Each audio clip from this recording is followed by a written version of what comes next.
tertúlia. Meu boa tarde para todos e todas.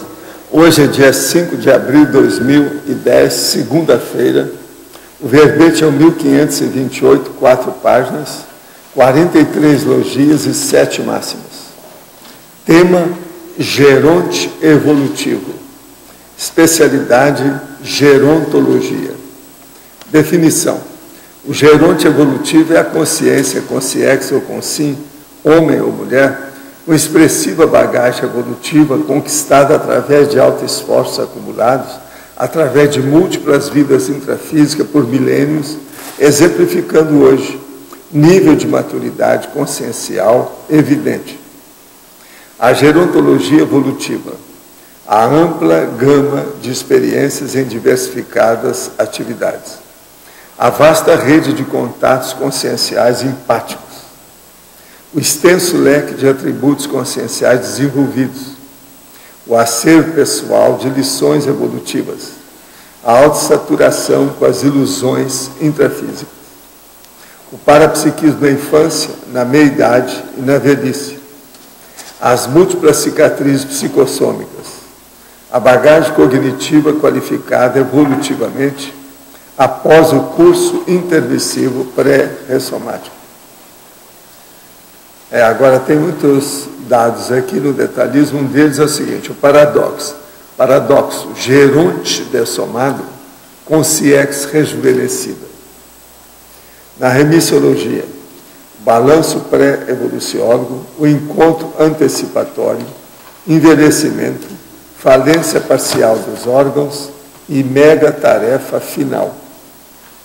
Frase enfática: o geronte evolutivo há de reconhecer racionalmente ser portador de pronunciadas responsabilidades existenciais na interassistencialidade às consciências jovens evolutivas.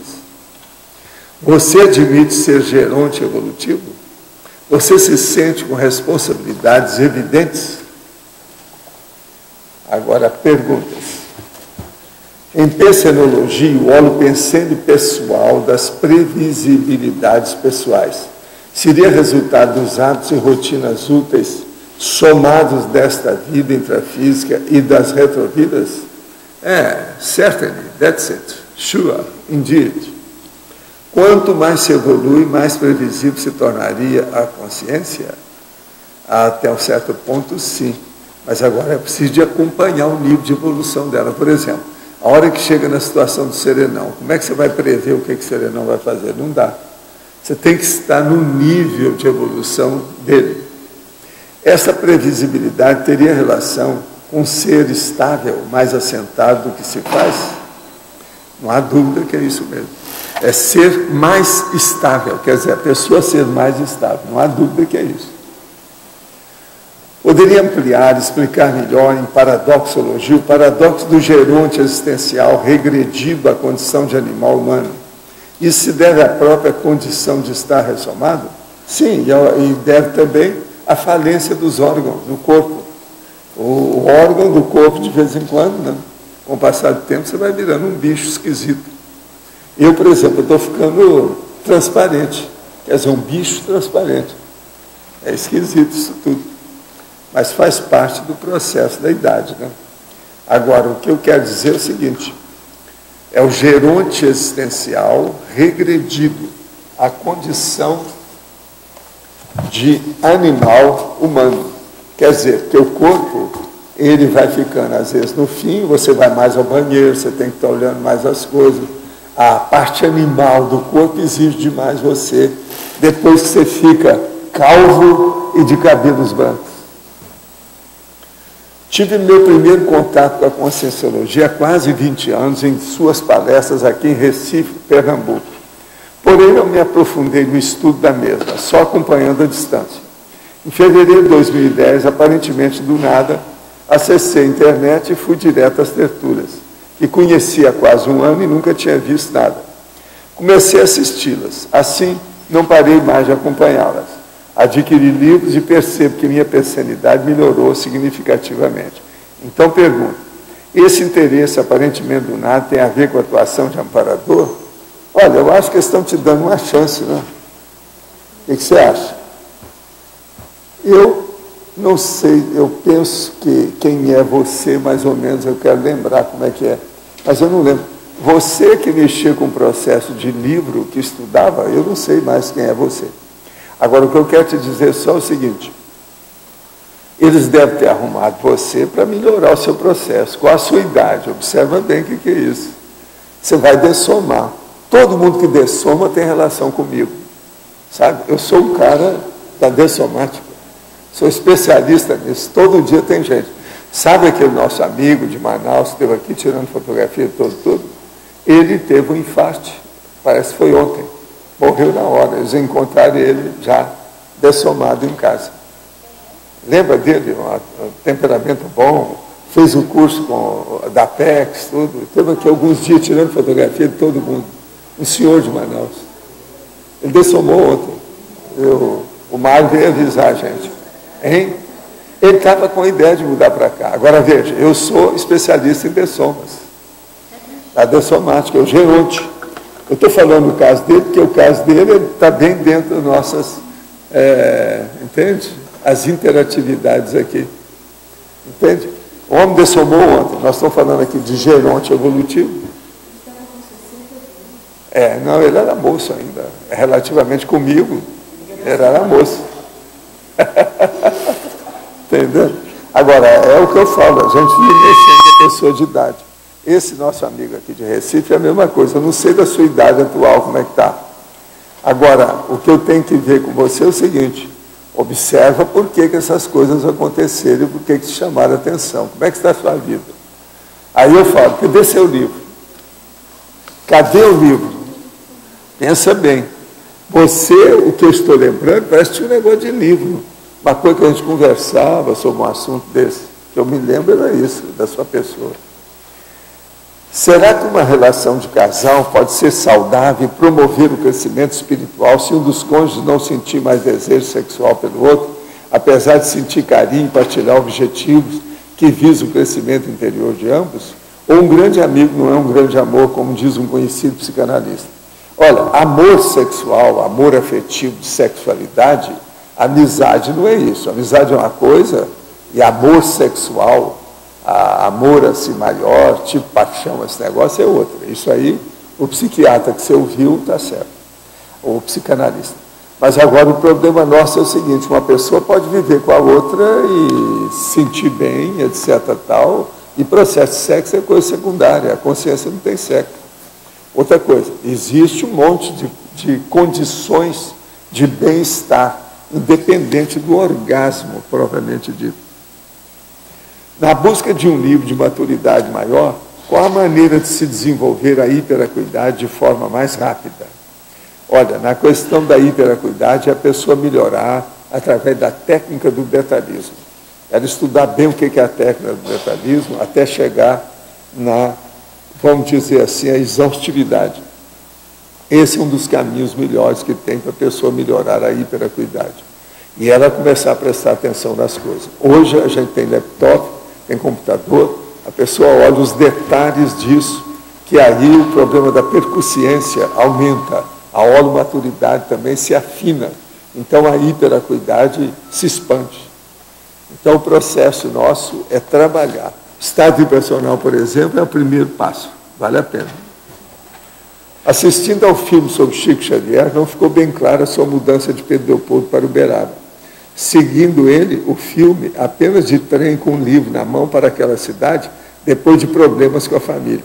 Como o senhor sempre afirmou que o ajudou a se transferir para Uberaba, como foi realmente essa mudança? Como poderia explicar, ampliar e melhorar? Olha, nós trabalhamos vários anos com a mudança dele, todo mundo já pensava que ele fosse mudar, mas muitos nem acreditavam que ele fosse mudar. Eu comecei a trabalhar com ele em 56, só no fim de 58 que a coisa ficou definitiva. Mas antes disso eu fiz casas, acertamos um verdadeiro bairro novo lá, que é o Jardim das Américas lá. Então, isso tudo foi feito no meio do mato.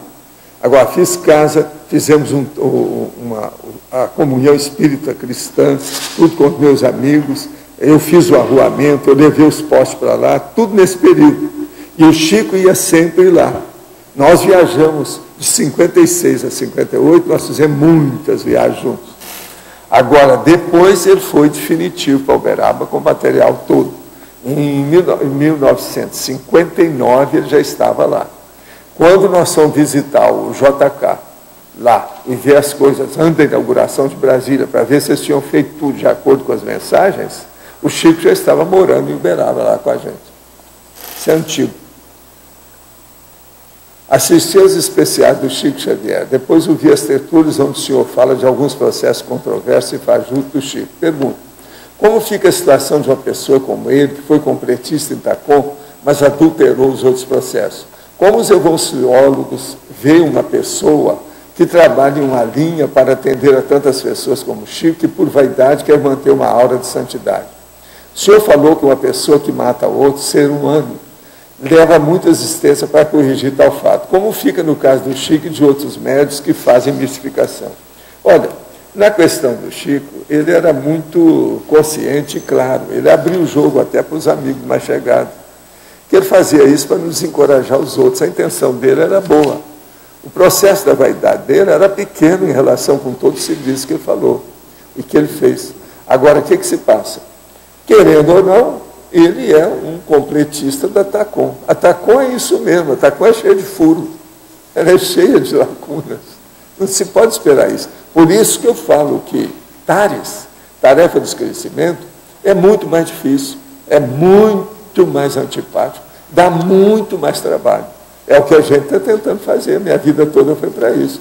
Agora, não dá para ficar assim, uma pessoa que seja extremo da Tacom, com outra que esteja no extremo da TARES. Tem que separar. Isso é uma antipodia de personalidades e de objetivos. Não dá certo. Muito embora quem faz a TARES quase sempre está assentado em algum trabalho de Tacom. Às vezes você tem que fazer 5% de Tacom para depois fazer 90% de TARES. Isso aí é que é a vida. Agora, nessas questões aí, o Chico agora está vendo a realidade dessa situação toda. Possivelmente vamos ver. Depois que a gente passa uma temporada, a gente vê extrafisicamente, se ele vai topar agora entrar no processo da TARES e deixar o problema da santificação, que isso tudo é fajuto. A santidade é uma das maiores bobagens que tem. Você sabe, santidade é o processo de religião. Religião é uma creche, é um local onde as pessoas estão em desenvolvimento, ainda não são formadas evolutivamente, há sempre lacunas e infantilidades. A verdade relativa de ponta anda muito longe de uns lugares da religião. Já não pode esperar, a religião é dogma, é tudo assentado, está tudo fajuto. Então, falou em Tacom, falou em religião, tem fajutagem, tem farsa, tem mistificação. Olha só esse Papa com as mistificações dele. Olha lá, os processos dele da pedofilia, encobrindo tudo, acobertando tudo. Vem o outro boboca lá, que é o representante dele, ele deve ter falado para o cara falar, diz que aquilo é igualzinho ao antissemitismo. Agora chegou lá e voltou atrás, pediu desculpas, etc., pelo assunto. Quer dizer, é a fajutagem. Religião é isso. Você não pode esperar coisa correta, séria, não. A verdade relativa de ponta não tem. Aonde tem guia cego. Toda religião é de guia cego. Então a gente não pode esperar isso. Observa isso. Agora, o Chico Xavier, de qualquer maneira, ele fez o que ele pôde. Possivelmente, essa foi a última dele entrar em matéria de santidade. Uma outra coisa, nós aqui, ó, não é só o meu caso não, mas a opção dos meus amigos aqui, todo mundo já passou por isso.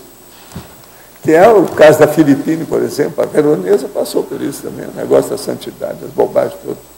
A gente tem que escapar dessa situação, isso é coisa de bicho, animal. Santidade é processo animal. Se a pessoa não entende isso, é bom ela estudar. Parece contraditório, não é nada. É a realidade. É o paradoxo da história. Tenho muitos problemas com as minhas irmãs. Como não fui com elas à profissão da Semana Santa, deixei de ser católica, desde que conheci a Conscienciologia, fui muito criticado. Acham que tenho ideias esquisitas e virei herege por achar que os conceitos do Cristo não me atendem mais. Pois é, você hoje fala para elas que você é uma heresiarca. Eu acho esse nome o máximo. É esse que eles me xingaram. Você é uma heresiarca. Quer dizer, é a rainha da heresia. Convidei-as para um almoço de Páscoa em minha casa. Olha, para mim, eles já me chamaram até de anticristo. É um dos nomes bonitos que eles já me falaram. No sábado à noite me ligam e dizem que uma pessoa se convidou para ir também. Como não tem afinidade nenhuma com essa pessoa, pedi que não a levasse. Elas falaram então que não iriam, pois não sei ser generosa, era mesquinha, egoísta, e elas não fariam nada mais na minha casa. Não desejo nada de mal para minhas irmãs, vou dar uma de poliana, mas a essa pessoa me reservo o direito de não conviver. Sou obrigado a conviver com uma pessoa que, além de ser meu oposto, tem atitudes e vícios que eu não aprovo? Não, você escolhe, você tem liberdade, afinal de contas, nós vivemos numa democracia. Uma democracia relativa, mas boa. Outra pergunta. Gostaria de fazer duas perguntas. Poderia esclarecer a relação entre mega euforização e a tenepse? A tenepse, quando a pessoa crescer muito, inevitavelmente ela vai entrar numa euforia, o tenepsista. Pode chegar, então, num ponto que ele vai ter uma euforia equilibrada, que é a mega euforização. Vai depender do trabalho dele. Agora, quando a pessoa chegar e ela instalar uma OFIEX, uma oficina extrafísica pessoal, possivelmente ela vai entrar na mega euforização de qualquer maneira. Como e quando foi que você teve noção clara nessa vida de sua função de agente retrocognitor dos intermissivistas? Olha, eu comecei mesmo, definitivamente, que eu tinha certeza, foi aos 14 anos. Mas agora, com o processo, por exemplo, da clarividência aos 3 anos, do meu processo de psicografia aos 13, meu problema da projeção consciente aos 9 anos de idade, isso tudo me ajudou demais.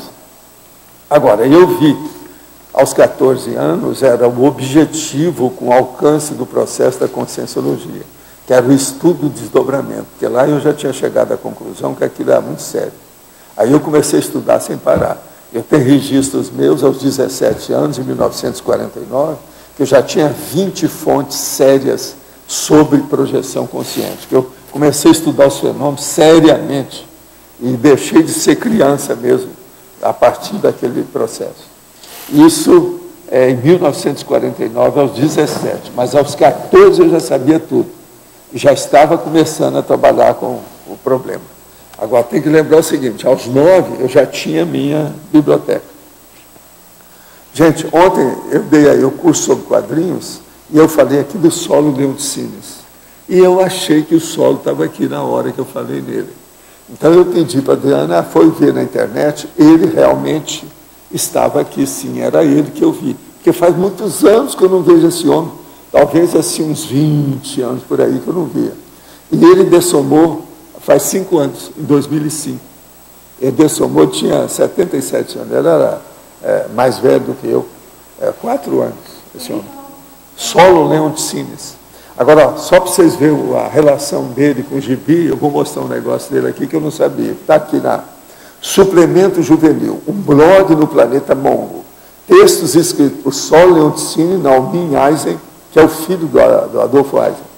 Otacílio de Assunção Barros, que é o Ota, o desenhista que eu falei nele aqui ontem, meu amigo. Eles tinham um blog, eu tenho um blog no Planeta Mongo, que é o negócio do Flash Gordon, com as coisas do Planeta Mongo, que eu falei aqui também. Quer dizer, foi tudo confirmado aí o negócio, e a gente vê que ele dessomou.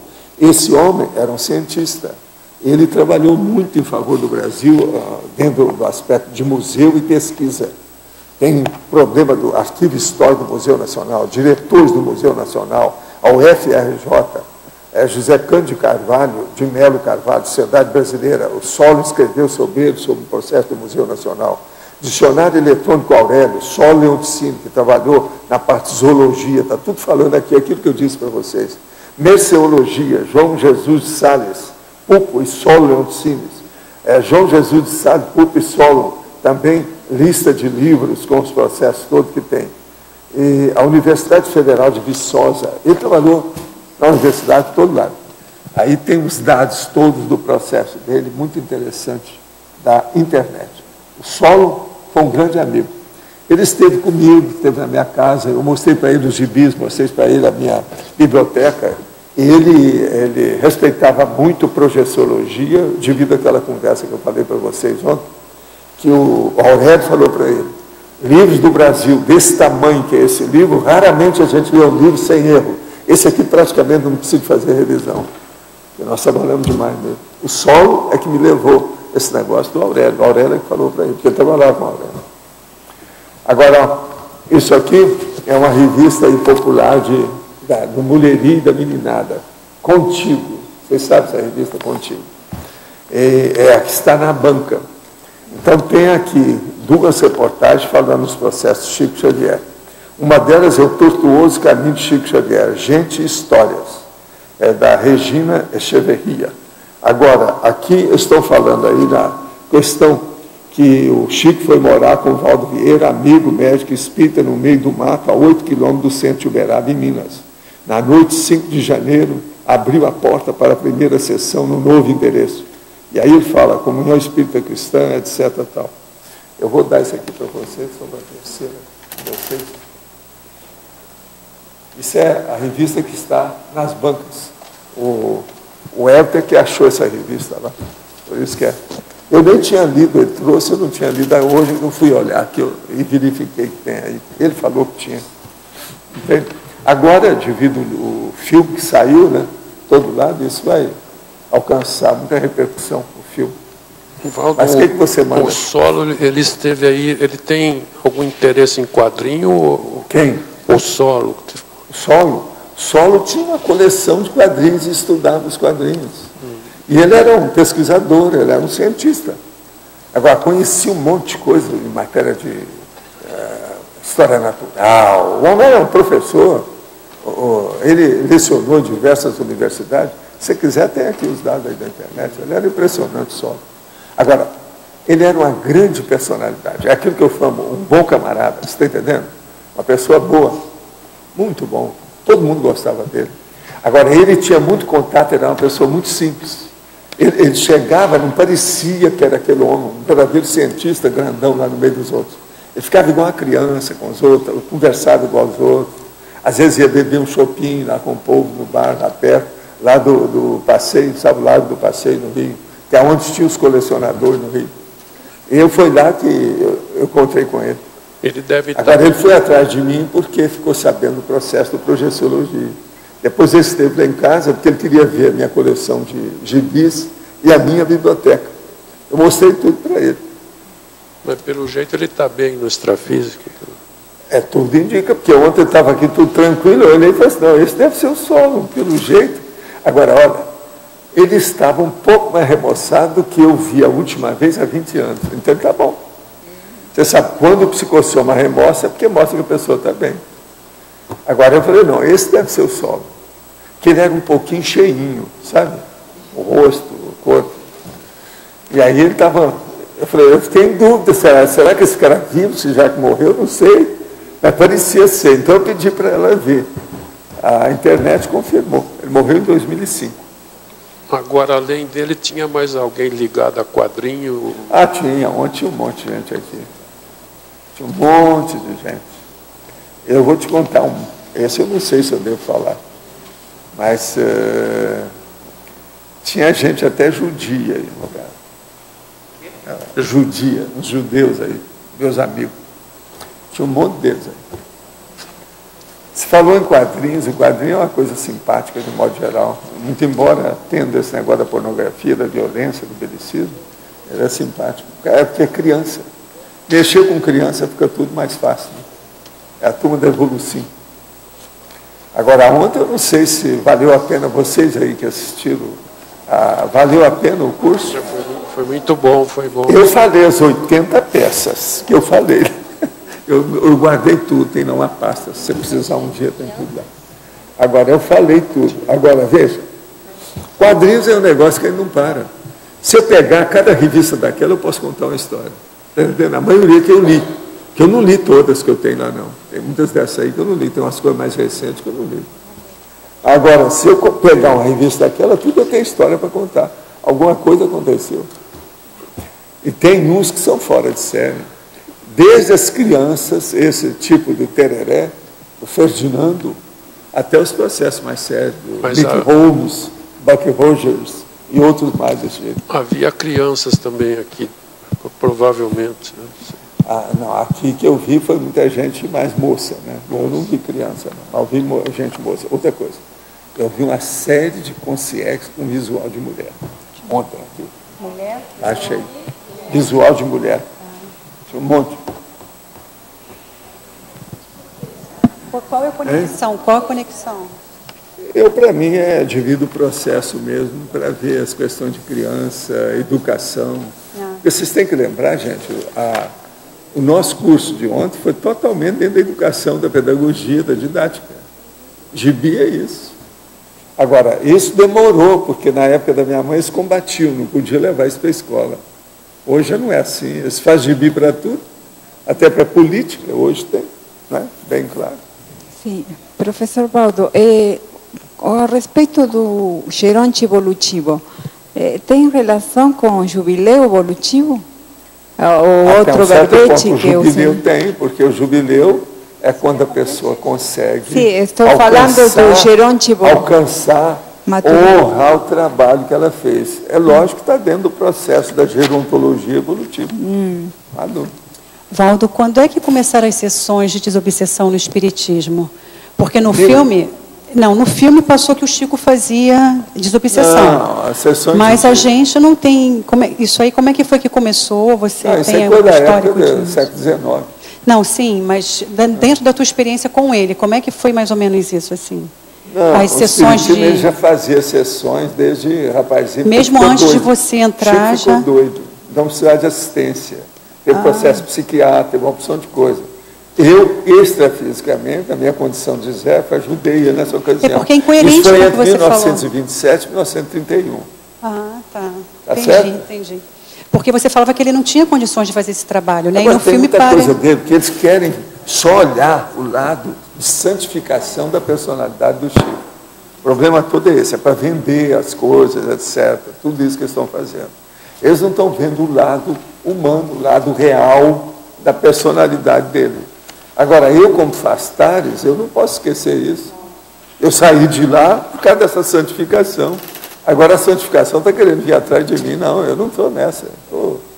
Me inclua fora dessa, eu não estou nisso. Banana esquerda, banana direita, bananal, para quem se interessar. A vida dele é essa. Que é isso? Eu não vou fazer a minha regressão, senão eles vão pensar até que eu estou gaga. E parece que eu não estou, né? Mas fala. Eu queria voltar também à questão do Chico. O senhor falou assim, ele está saindo da TACOM e parece que está indo para a TADES. E ele passou pela Interlúdio. Tem algum tratamento, algum trabalho lá, pela pesquisa do AIEC, assim, que mexe no paracérebro? Não? O problema dele é de reflexão extrafísica. Ele tem que entrar muito nisso para ver o que ele quer. Agora, ele ainda se satisfaz muito com isso.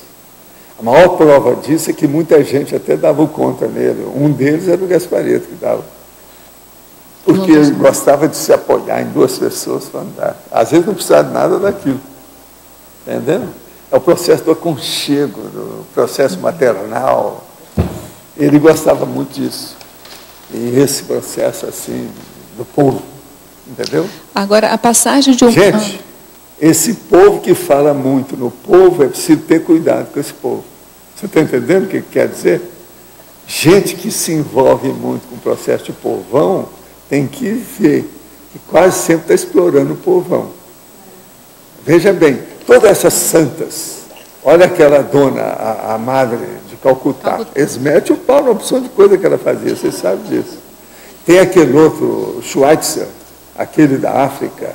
O homem tinha um temperamento horrível, no entanto, ajudou demais os outros.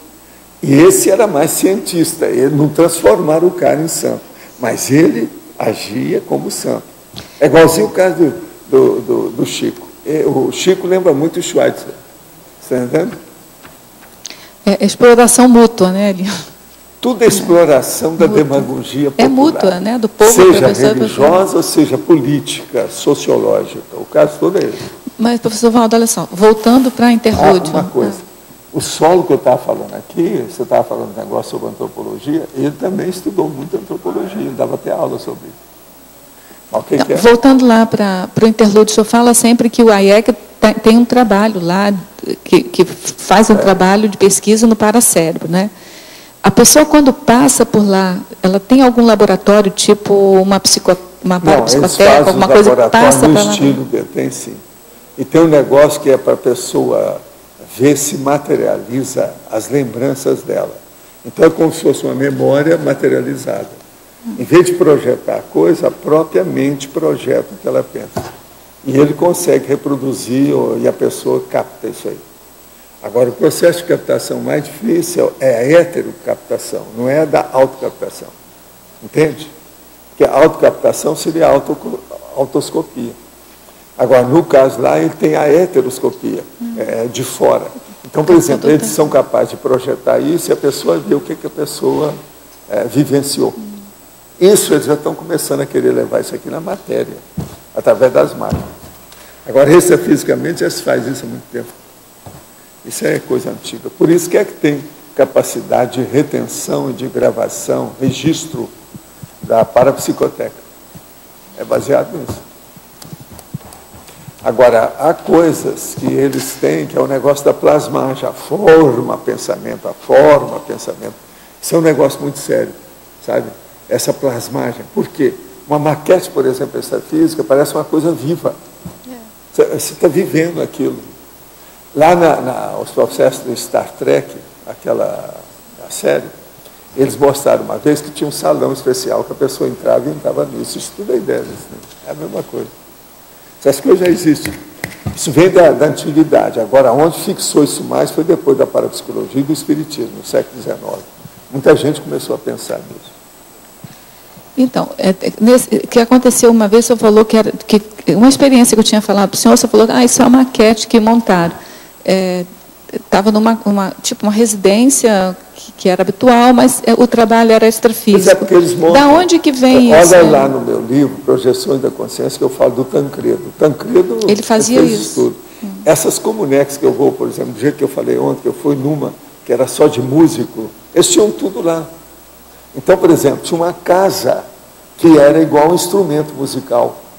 Era um instrumento, você entrava na casa, era um instrumento musical, extrafisicamente.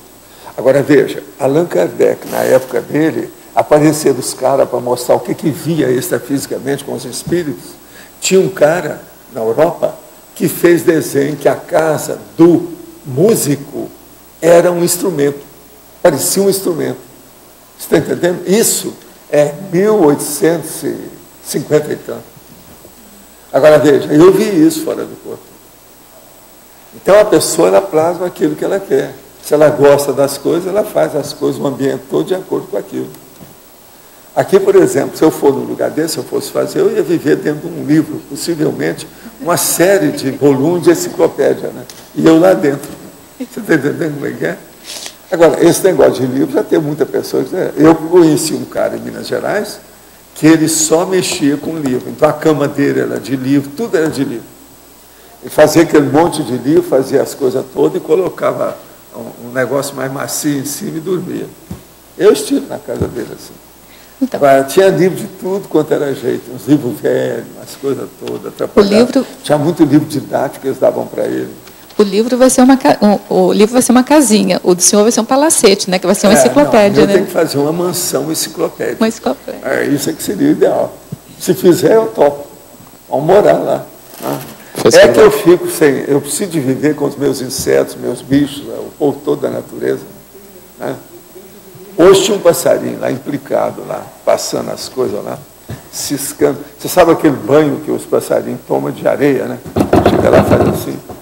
Hoje tinha um lá daquele jeito.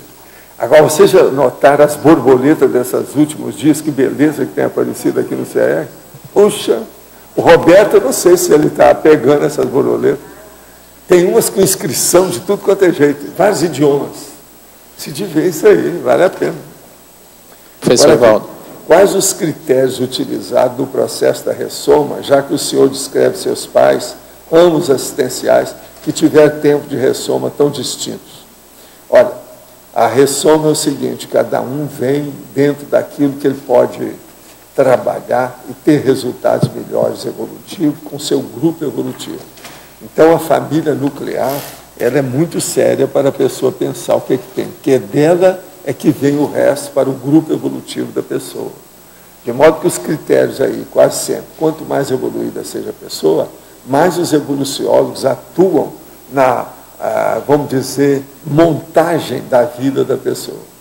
De modo que isso varia muito e sempre é o critério da afinidade, em primeiro lugar. Conheci um rapaz que traz consigo energia de raiva e grosseria. Ele é um rapaz trabalhador, mas não consegue livrar-se da raiva diante de um problema. Eu estou na Conscienciologia estudando, falo com ele e nem adianta. O senhor pode me ajudar? Olha, mexa com as energias e dê para ele a nossa evolução, para ver se ele consegue ler, para ver se isso, às vezes, vai dar alguma ideia para acalmá-lo. Uma física nuclear me perguntou outro dia o que é a consciência. Disse ela que Turing, o cientista, diz que não temos condições de entender quando a consciência começa, em que estágio, em que tipo de corpo. Quando começa a consciência no ser vivo, independentemente do ser humano. Olha, tudo indica que o princípio consciencial, ele começa simples e ignorante. E isso deve ser através das bactérias. Você aí, ó, você tem 100 bilhões de bactérias, não é isso? Dentro do seu ecossistema pessoal. 100 trilhões de bactérias. De modo que pensa nisso. Você está cheia de gente aí. Princípios conscienciais em torno de você. Pode falar. Professor Valdo, página 19, paradoxologia. O senhor poderia aprofundar aqui o paradoxo inversor existencial, geronte evolutivo? O paradoxo inversor existencial, geronte evolutivo. O problema todo é o seguinte, por exemplo, vocês vão lá na Sinvex aí e vão ver que tem várias rapazes e moças que já estão procurando fazer assistência, já mudaram a vida, fizeram uma revirada, um turning point na vida, em matéria de interassistencialidade, e às vezes até na adolescência. Agora, você vai encontrar uma porção de gerontes, a pessoa na terceira, na quarta idade, às vezes com 80 anos, que ela agora que descobriu que tem a conscienciologia. Então, um paradoxo danado. Agora, pensa bem, vocês, daqui 60 anos, como é que vão estar? A sua condição até lá. Até lá, você já deve ter feito muita coisa. Porque esses gerontes normais, eles esperam o período da maior maturidade, quando eles já não podem usar nada daquilo e vão deixar tudo na terra, eles começam a distribuir o que tem. Isso é na aposentadoria. Já a Invex revira isso tudo, faz o contrário. Então, é um paradoxo enorme você pegar, entende? Agora, o pior da história não é isso não. Tudo isso eu já enfrentei casos disso aí.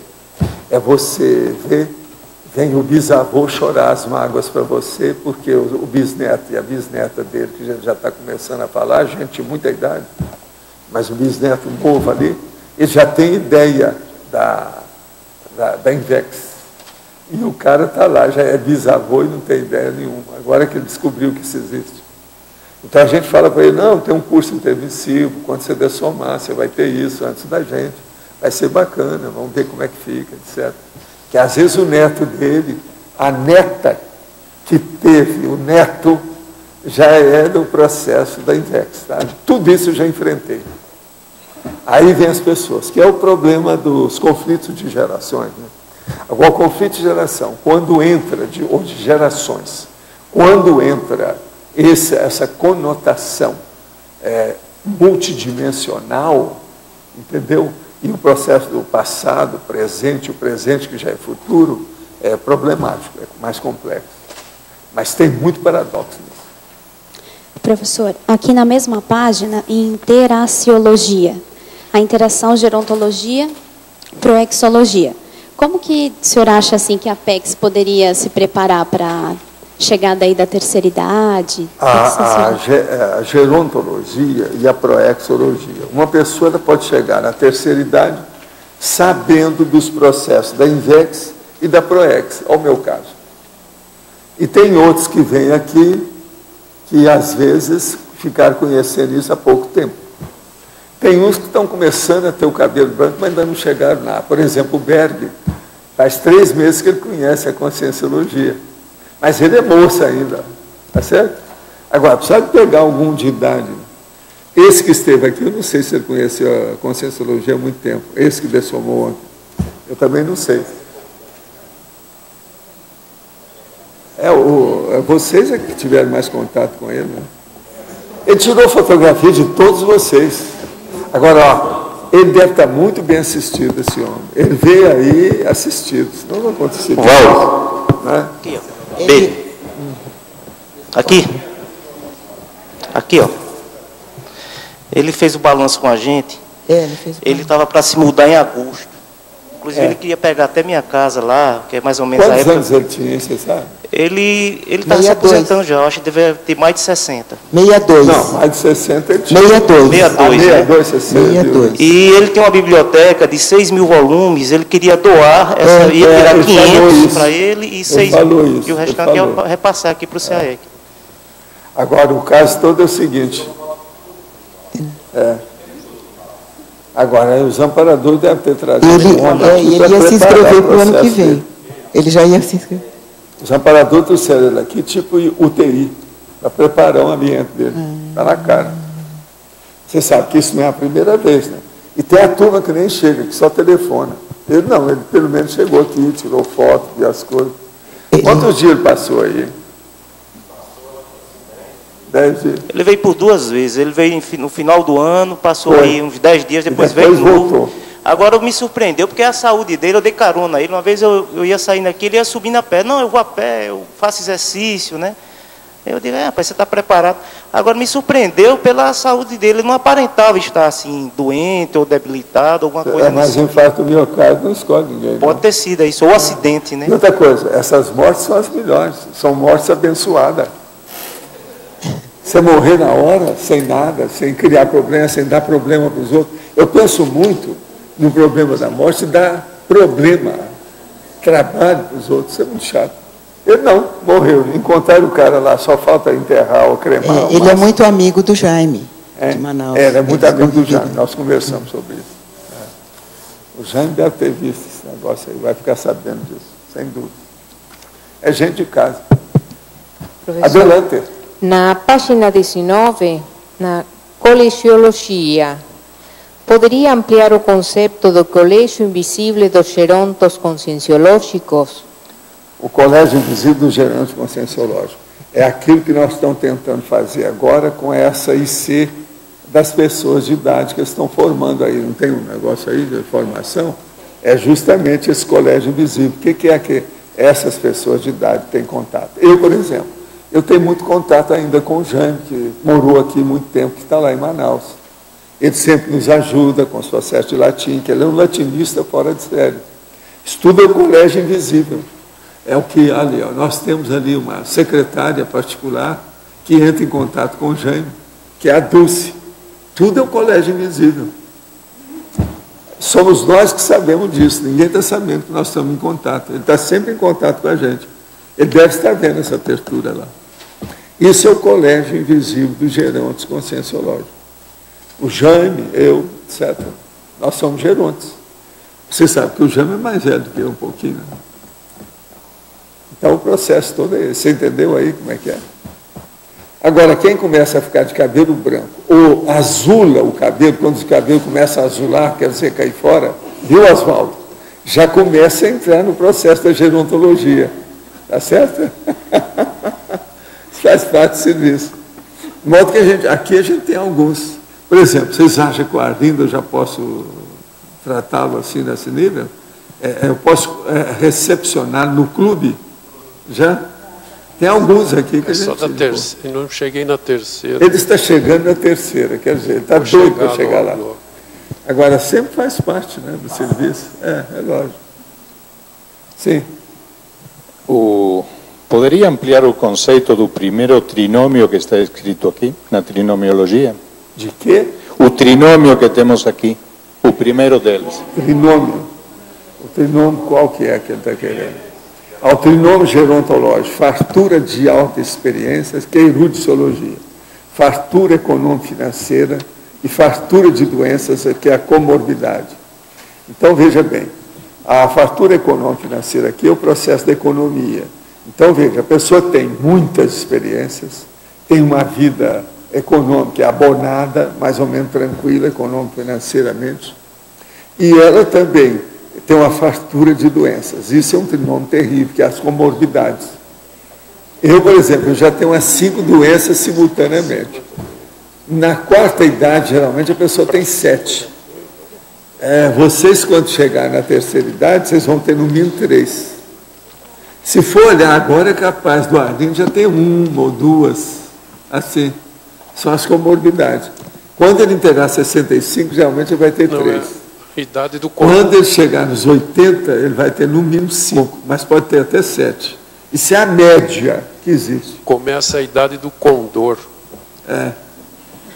Tem uma opção de coisa. Eu falo que é a idade das flores de cemitério. Flor de cemitério, ó, são essas manchas aqui, ó, olha bem. E até que não tem muitas, porque eu não tomo tanto sol. Mas aqui tem uma maior. São as sardas da velhice. Você está entendendo como é que é? São as manchas. Isso é chamada flores de cemitério. Estão mostrando que dá. É o caminho do cemitério. Isso é técnica, é internacional. E tem aparecido umas pintas também na mão. Agora, aonde aparece mais, igual que a gente vê com essas locutoras da televisão, é aqui, ó, e no braço, principalmente aqui debaixo do braço, assim, as mulheres. Tem umas na televisão e elas pouco ligam para aquilo, que aparece tudo. Conforme o dia, né, a câmera, ela é violenta, né, ela vem e mostra tudo. Então, o pescoço da pessoa, ela está com a cara assim de 30, o pescoço é de 90, o braço é de 120, múmia de faraó. Entende aqui? Principalmente o braço aqui, ó. Você vai ver direitinho as manchas, o negócio todo. Olha na televisão as moças que aparecem. Vocês vão ver a idade através disso. Tem uma que mostra claramente o colo, o pescoço e o braço. E ela pouco liga, de vez em quando ela está lá com manguinha aqui, ó. E ela faz assim, o negócio é terrível. Aquilo entorta tudo, fica quadrado. É um negócio terrível. Agora, não estão ligando para nada. Ela quer saber do mental soma que ela tem, o que ela sabe. Isso é o máximo. Muito bom. Waldo. Sim. Hoje ele vai falar, olha lá, é o menino que está falando Geronte para aqui os velhos. Vai falar sobre Geronte. Fala para mim aí, o que você tem para me falar? Mais ou menos. Aqui no primeiro item da parafatologia, é o parapsiquismo na infância, na meia-idade. Na meia-idade e na velhice. Eu queria saber. Olha, você está depois da infância. Sim, sim. Esse não está aqui, ó, não acusa você. Eu você é da adolescência. Estou na pós já. Você está na adolescência aqui, ó. Se colocar adolescência, é o segundo aqui. Agora, o seu parapsiquismo, como é que está atualmente? Você está sentando direitinho, tudo? Tá? Alto nível? A minha pergunta é justamente porque não está incluída aqui a adolescência após a adolescência, né? Pois é, mas agora a adolescência tem várias gradações. Mas agora a parte básica mesmo é infância, meia-idade e velhice. Isso aí que o povo, quando você tem que dividir em 3 patamares, você está entendendo? 3 instâncias, é infância, meia-idade e velhice. Isso o povo tudo faz, é internacional. Por isso que eu coloquei aqui. Agora, o parapsiquismo nesses 3 períodos, como é que é? Como é que você vai chegar lá? Como é que foi na sua infância? Agora, como é que vai ser na meia-idade? Você está no meio. Você está desenvolvendo. Vamos ver o que você consegue. Na infância eu tive alguma noção de como foi, né? Agora, na velhice, realmente eu não sei, né? Nem tão pouco. Na meia-idade eu já tenho alguma coisa assim, pelo que meu pai andou passando. Você espera um pouco, né? Quem viver, verá. É isso. Você vai viver, você vai ver. Calma. Não precisa ficar afobado com isso. Waldo, o sinergismologia, o primeiro aqui. O sinergismo, geronte evolutivo e gestor evolutivo. Quer dizer, um geronte que funciona bastante. Como é que é? Mas dá a impressão que o geronte ele tende a virar... Você acha, por exemplo, que eu sou um geronte que, ao mesmo tempo, eu sou um gestor? Então, no teu caso, são duas coisas. Né? Aqui está sinergismo... Eu queria entender esse nosso amigo que teve aí toda hora falar para mim, não, mas você está enxuto, você está inteiraço. Toda hora ele estava falando isso para mim, o nosso amigo. Ele foi embora ontem. Entende, Luiz? Aqui está querendo dizer que a pessoa é as duas coisas ao mesmo tempo. Aqui não, aqui é o geronte evolutivo, que ao mesmo tempo ele é gestor evolutivo. Porque uma boa parte dos gerontes Eles estão entregues para a barata, já estão um pouco assim, vamos dizer, com um certo processo de ferrugem, entende? Há um problema de desgaste, entende? Então, um pouco de bolor, isso faz parte do serviço. Mas agora o problema é ver o sinergia no geronte evolutivo e gestor evolutivo. Quando o geronte, ele é muito, vamos dizer, ativo, a tendência dele é manter o processo de gestão. Eu tinha pensado isso, que são as duas coisas ao mesmo tempo. Né? O que é que você está gerindo atualmente, Arlindário? Não, eu estou fora. Eu sou um geronte quen-quen. Eu estou gerindo a opção de cor. Por exemplo, atualmente eu estou gerindo as aulas do tertuliário, nesse instante, por exemplo.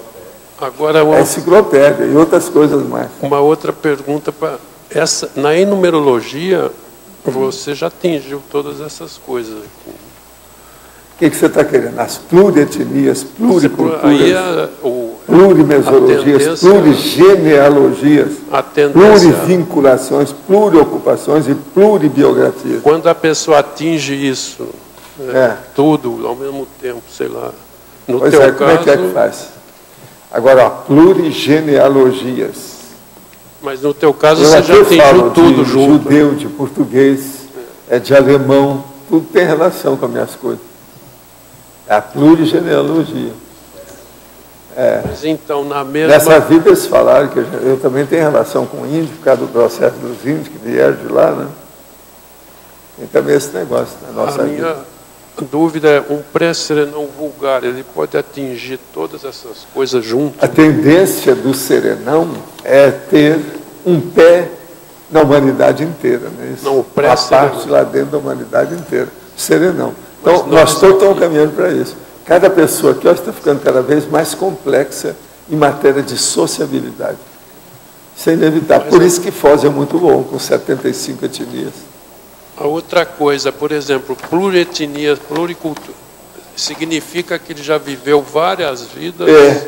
É o processo multiexistencial. É o problema da Seriex. Mas o Fafá, o que tem, Fafá? É a Dulce?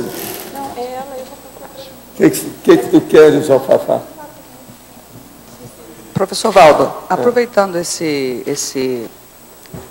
ensejo aqui sobre as pluribiografias, como eu trabalho com literatura, eu gostaria que o senhor desse um parecer, porque há muitas vertentes, há muitos comentários acerca dos heterônimos de Fernando Pessoa.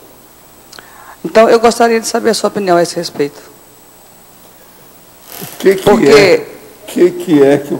Qual é a discussão básica do processo heterônimo? O que é? Na literatura, a gente não discute muito essa parte, apenas a gente tem isso como uma genialidade do autor, uma capacidade eu acho boboca, tudo isso. Eu gosto das coisas tudo na cara. De ouvir isso. Tudo na cara. Ó, se você está querendo, você conhece esse livro? Pretextos? Não.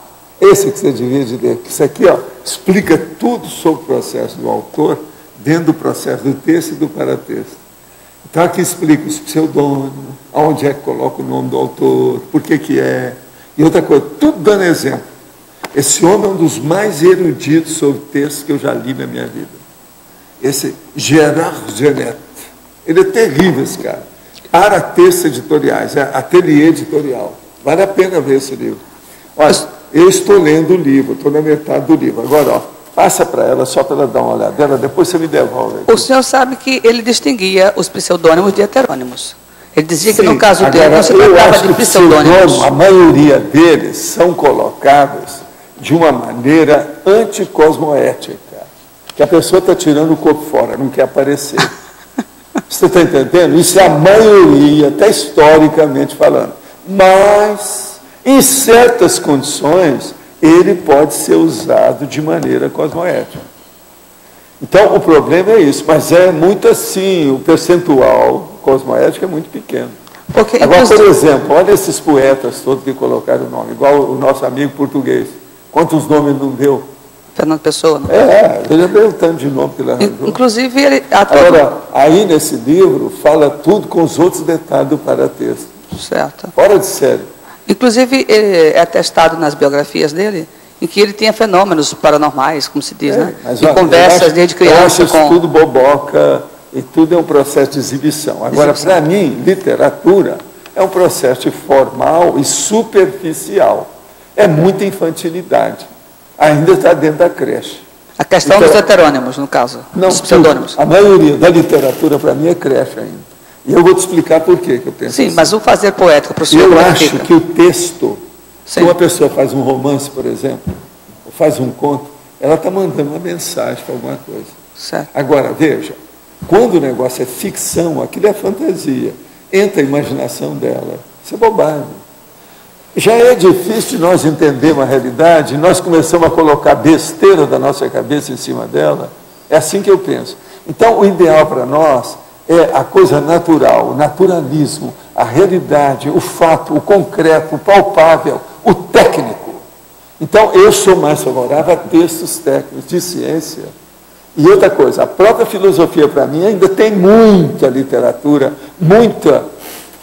tanto que eu falo, o cara falou assim, você sabia que agora o fulano trouxe aí, estão fazendo uma faculdade de filosofia? Ótimo. Quer dizer que vão criar mais uma fábrica de linguiça. Porque a filosofia, para mim, é uma fábrica de linguiça. Quem é que enche mais linguiça do que filósofo? Você conhece alguém? Eu não concordo. Agora, é lógico que tem uma porção de novelista, de romancista, de contista, de poetas, tudo que enche linguiça demais. Todo mundo sabe disso, eles criaram até escola para isso. O nosso amigo lá da Espanha criou escola. Os italianos, tem um monte deles que até hoje ainda tem escola, começa a falar assim, daí a pouco ele chega a Nápoles. Nem viu o horário passar. Então, você veja bem, isso tudo eu acho que é um processo mais histriônico, de aparência e de forma. E eu dou mais valor ao conteúdo que à forma. Eu chamo isso de conforto, ou conformático. Mas, para mim, o conteúdo é 99%, a forma é só 1%. Na literatura é o contrário. Tem 99% de forma e 1% de conteúdo. Então, por exemplo, por que é que a pessoa quer transmitir uma mensagem? Já descreve um romance para aquilo.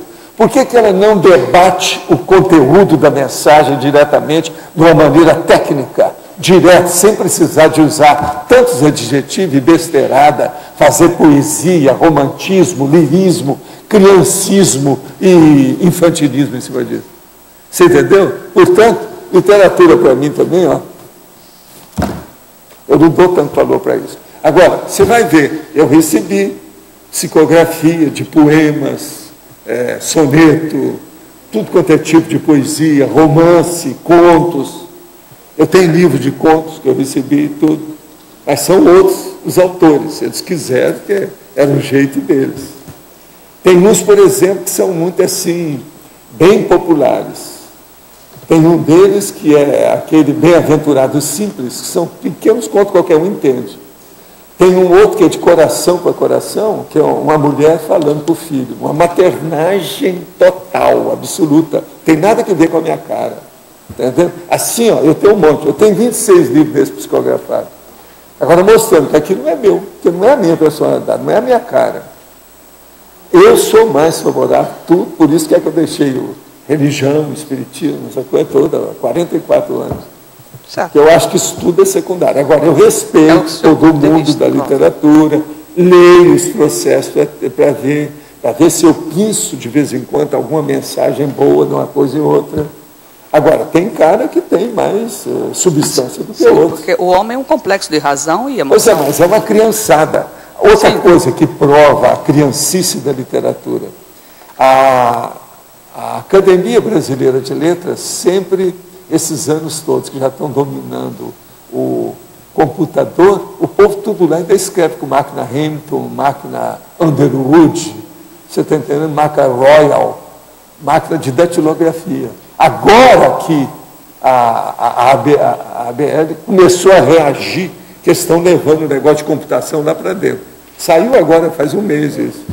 Todo mundo já fez piada dessa velharia que está lá. São os gerontes... tipo Ramsés, são tudo múmias, você está entendendo? A ideia é toda antiquada, eles não se atualizaram. Isso é a literatura é assim. Então, o que eu acho é o seguinte, O negócio é arranjar a mensagem boa, clara, objetiva, pela verdade relativa de ponta. Porque a verdade é uma coisa difícil. Ela é sempre relativa. Não existe verdade absoluta. E nós ainda vamos piorar a verdade, inventando coisas da nossa imaginação. Você vê, eu tenho uma lógica danada no meu argumento. Não vê que não tem, porque tem lógica, é baseado em fatos. É verdade ou não é? Não tem lógica? Agora, por que é que o povo chega na literatura? Por que o povo se dedica a isso? Porque é mais fácil, é mais infantil, faz média com os outros, passa tempo, é um processo de lazer, é hobby, é férias, está entendendo? É zona do autor. Isso é a TACOM, é a tarefa da consolação. Consolativo. Entende? Então, o negócio que nós fazemos aqui, o que eu me bato é pela TARES, que é o mais difícil, é o mais antipático, dá mais trabalho, é o mais laborioso, precisa de mais operosidade do que a literatura. A literatura é coisa superficial, você faz o que você quiser, desde que você saiba mexer um pouco com os adjetivos para não passar da conta, mesmo que você siga alguma coisa da gramática, que isso também é muito relativo, porque tudo é forma. Mas o que você queria? Professor, são duas perguntas. Uma é com relação à exemplologia.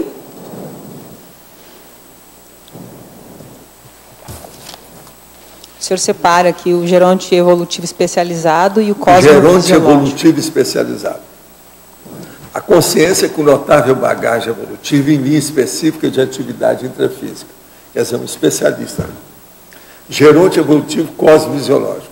A consciência com notável bagagem evolutiva simultaneamente quanto às atividades intra e extrafísicas. Quer dizer, cosmofisiológico, grandão, ele viu tudo, é panorâmico. Ele então é atacadista. Quando a pessoa... Ele é generalista. Sim. Quando ela salta do especializado para o cosmofisiológico, o que seria especificamente especializado? Em uma linha? Meu jeitão. Eu caminho para isso. Observa meu jeito. Eu falo daqui e falo de lá. Eu estou na segunda parte. Não adianta vocês querem me mostrar na primeira, que eu não sou. Eu sou especializado em quê? Tem um monte de coisa que eu sou. Sim. Ontem mesmo eu falei aqui um negócio que não tem nada a ver comigo, desenho. Eu sou especializado em desenho ou não sou? Então veja, isso tudo, ó, banana. O problema todo é ser generalista e atacadista. Caminhar para a cosmofisiologia. Eu estou tentando chegar nisso aqui, a cosmofisiologia. Agora, as atividades extrafísicas são as mais difíceis. É do último aqui, ó. Atividades extrafísicas. Eu também tenho tentado fazer força para entender isso aí. Fazer as duas coisas. Outra coisa, escrevi livro do ponto de vista da psicografia que outros escreveram através de mim. Isso é o extrafísico. E agora estou escrevendo um livro do ponto de vista que eu sei, analisando eles e os outros. Isso tudo é generalismo. Isso é generalismo extrafísico. Estou fazendo força. Eu, na minha condição de cobaia, nesse caso aqui até que me favorece, é uma coisa até boa para mim. Porque de vez em quando eu, como cobaia aqui, eu entro no buraco. Aqui nessa situação até que hoje está a meu favor. E outra coisa, eu sou geronte. Esse verbete, até um certo ponto, é para mim, né? Geronte evolutivo, eu preciso chegar nisso. Vocês, eu não sei que vocês são todos jovens, mas vamos ver daqui a uns anos. O salto do especializado... Nada como um cabelo branco depois do outro. Mas fala. O salto do especializado... Nada como a ruga ou pé de galinha depois da outra. Né? O salto do especializado para o cosmofisiológico se dá na medida em que a pessoa especializa numa linha e vai entrando na especialização em outra. Você sempre tem que ter uma especialidade básica para você cair lá, chegar lá no grandão. Então você tem que fazer primeiro um empório, uma vendinha pequena para vender arroz e feijão. Mais tarde você faz o macro, que é o shopping center, onde vai ter o supermercado e o macro, para vender tudo. É isso que eu faço. Atualmente eu estou no meu macro. Entendeu? Uma pergunta, já que estamos falando da questão da cosmofisiologia, sobre o orientador evolutivo. O senhor sempre traz a questão do transmentor, a importância do trabalho dele. O transmentor é o meu maior amigo. E ele é o maior orientólogo que eu conheço. Sim. Orientólogo. Eu chamo ele de orientólogo. Orientólogo está aí. Sobre isso... Sobre isso, aonde estão as áreas de especialização? Na realidade, aonde estariam focados os outros orientadores evolutivos? Em quais áreas específicas? Em quais grupos? Não, além do todos eles transmentor? estão orientando a pessoa no processo evolutivo. Eles têm a base deles, o embasamento do serviço é esse. Eles estão ajudando a evolução da equipe deles dentro do grupo evolutivo deles. Isso é que você tem que ver. O nosso aqui, o que é mais chegado, no meu caso, é ele. Sim. Você está entendendo? Desse povo todo que tem. Agora, existem milhares de evoluciólogos na Terra hoje. Teriam, então, orientadores... Serenões são poucos, mas agora, orientólogos são centenas. Sim. Tem muita gente. Teriam orientadores especializados em áreas, por exemplo, lexicógrafos, especializados mas isso em aí não, eles têm conviviologia. já uma especialização mais ampla. Porque tem que mexer com todo mundo. Não adianta você picotar muito, porque o povo que chega uns com os outros são diferentes. E tem ligações diferentes também. Ele tem que ter uma visão de conjunto. Entendeu? Uhum. Agora, a especialidade dele não é sobre isso, a natureza do que a pessoa faz. É o rapport que ele tem com o grupo evolutivo dele.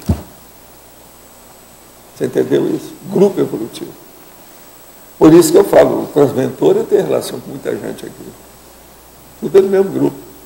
Agora, afinidade é isso, é empatia.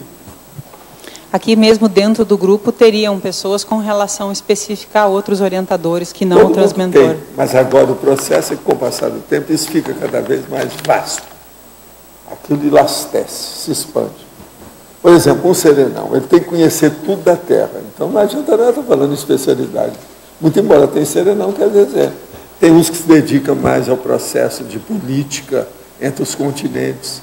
Outro faz mais assistência em particular de instituições. E por aí vai, tem uma opção de coisas assim. Mas agora todo dele é grandão. É uma visão ampla. É wide, board, tudo grandão. Valdo, só um minutinho. Tem um verbete evoluciólogo que está na enciclopédia que explica bem todas essas funções do evoluciólogo e ajuda a ter uma visão de conjunto melhor. Agora, ó, sobre o evoluciólogo tem um dividir, né? Seria bom você ler. Você ainda não leu o dividir, não? Ixi, está bobeando. Fafá, mas como é que é isso? Você falhou nessa aí. Você faltou aí nisso aí, não é isso? Há uma falência nessa história.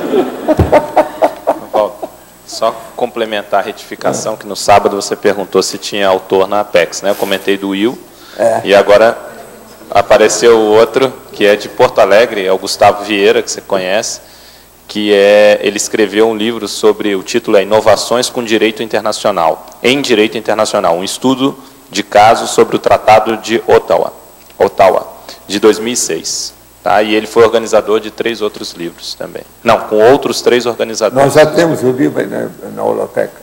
Não sei se tem na holoteca, mas ele deve estar vendo a tertúlia, então ele mandou um e-mail. Você tem que segurar tem? isso aí. Então tem. Ele é recém-chegado. Tem. Então ele não existia antes. Tem. Você está recebendo agora. Acho que ele mandou direto para a holoteca. Então está falando. Mandou uma então cópia. Já deve ter. Então está certo. Tá. Então temos 2 autores até o momento. Quer dizer que você não está assim tão órfão. Estão com mãos abanando. Órfão intelectual. Isso é bom, isso é positivo. Professor, pode falar. Aqui. Quais as repercussões holossomáticas do bom humor no processo do envelhecimento? Eu não entendi a sua pergunta. Como é que é? Quais as repercussões holossomáticas do bom humor no processo do envelhecimento? Uma pessoa é o seguinte, uma pessoa de idade, eu já escrevi sobre isso, isso tem nos meus livros. Ela, por exemplo, se ela chegou na terceira idade, geralmente, ela não precisa ter chegado ainda na 4ª, na terceira ela já morre. Ou ela é uma coisa ou é outra, já tem até tratado sobre isso. Ou ela é aquela pessoa ranzinza, ranheta, danada da vida, que ninguém quer chegar perto, você está entendendo? Porque ela cospe fogo, igual o dragão de São Jorge. Ou se não, ela é o contrário, é o bom velhinho, o amigo de todo mundo, o avô de todo mundo, que todo mundo gosta, que gosta de conversar, que o cara é cozero, a mulher é cozero, ela tem bons casos para contar, o povo gosta de estar ouvindo. Então, essas duas é que são. Esse do bom humor é a pessoa sadia, o outro do mau humor é a pessoa doente. Esse é o caminho da baratrosfera, o caminho da Melex. Quase sempre a pessoa que solta fogo pelas ventas, ela está no caminho da Melim. Se é que já não está totalmente dentro da Melim. Melim é a melancolia intrafísica, que é a pior coisa que tem aqui. Isso é a antiproex. É que vai dar, você está entendendo? Que a pessoa é o incomplexo, ela não chega a fazer a completude da execução da programação existencial. Então, essa pessoa de idade, se ela fez curso intermissivo, a maioria não fez, porque gente de idade hoje são poucos, né? Se ela não fez e ela tem mau humor, mostra que ela está no incomplexo, ela está caminhando para a Melex. Melex é a melancolia extrafísica, esse aqui é o caminho. Você entendeu isso aí? O bom humor é uma pedra de toque, mostra a realidade das coisas como é que são.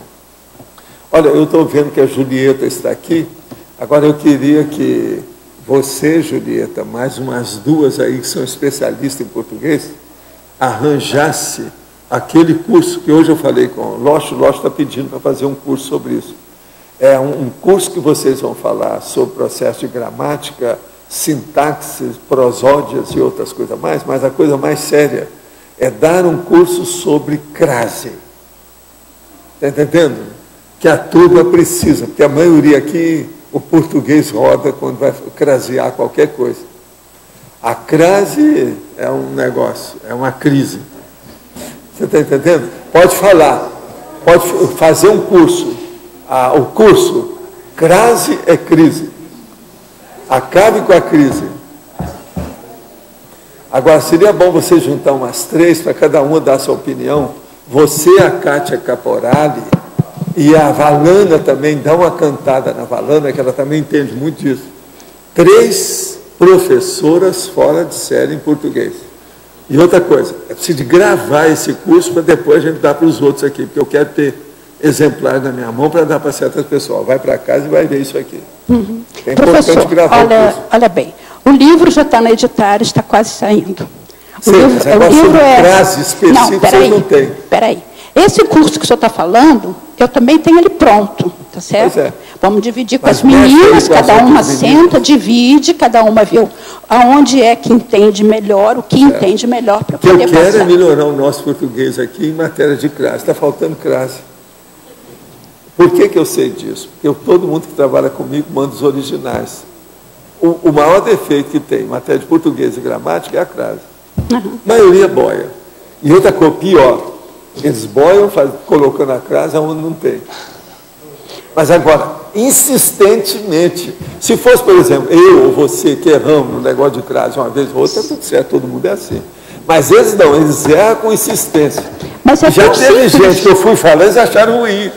Queriam defender o negócio. Vão aprender muito rápido, porque é simples, não tem mistério. Não, mas o negócio não é simplicidade. Vocês têm que dar bastante exercício para a pessoa aprender. Tem, só para avisar que tem muitos livros só sobre crase. Quando eu estava na Meg Nós Store, sabemos você disso, pode tem comprar um livro bastante. inteiro que tem todas as regras. Nunca leu isso. É, e Tem não pode gente ter que sabe o preguiça, que é né? crase. Tem que começar definindo o que é crase, onde é que entra, por que existe, fazer todo o histórico disso aí. A gramática portuguesa também, os livros de gramática, todos têm as regras de crase. Não, nós sabemos disso. Todo mundo sabe, todo mundo também já estudou crase na escola. Mas, ó, a escola no Brasil, o que adianta? Professor Val. A maior prova de deficiência de comunicação aqui é crase e as palavras subsídios, e aquela outra aqui, hein? Gratuito. Professor, quer dizer, tem cada bobagem desse tamanho. Regência Isso, verbal. O povo fala lá em cima. Agora, outra coisa. Vocês sabem que já faz algum tempo eu pedi para fazer um móvel aqui, que está faltando aqui, que isso é meu antigo, que eu já tinha o plano desse, nós fizemos o tertuliário. O móvel é colocar uma banqueta ali em cima para a pessoa, maior do que isso aqui, para a pessoa colocar o material na hora que ela vai falar. O Everton está estudando. É só adaptar lá naquele canto e deixar o negócio para o povo falar. Do jeito que existe em tribuna, essa coisa toda, isso está faltando ali. Isso aí já é meu plano, ó, desde que nós fizemos o tertuliário. Mas fala. O senhor falou dos dois tipos, do idoso, o idoso ranzinza e o idoso que é amigável. O que você acha que eu sou?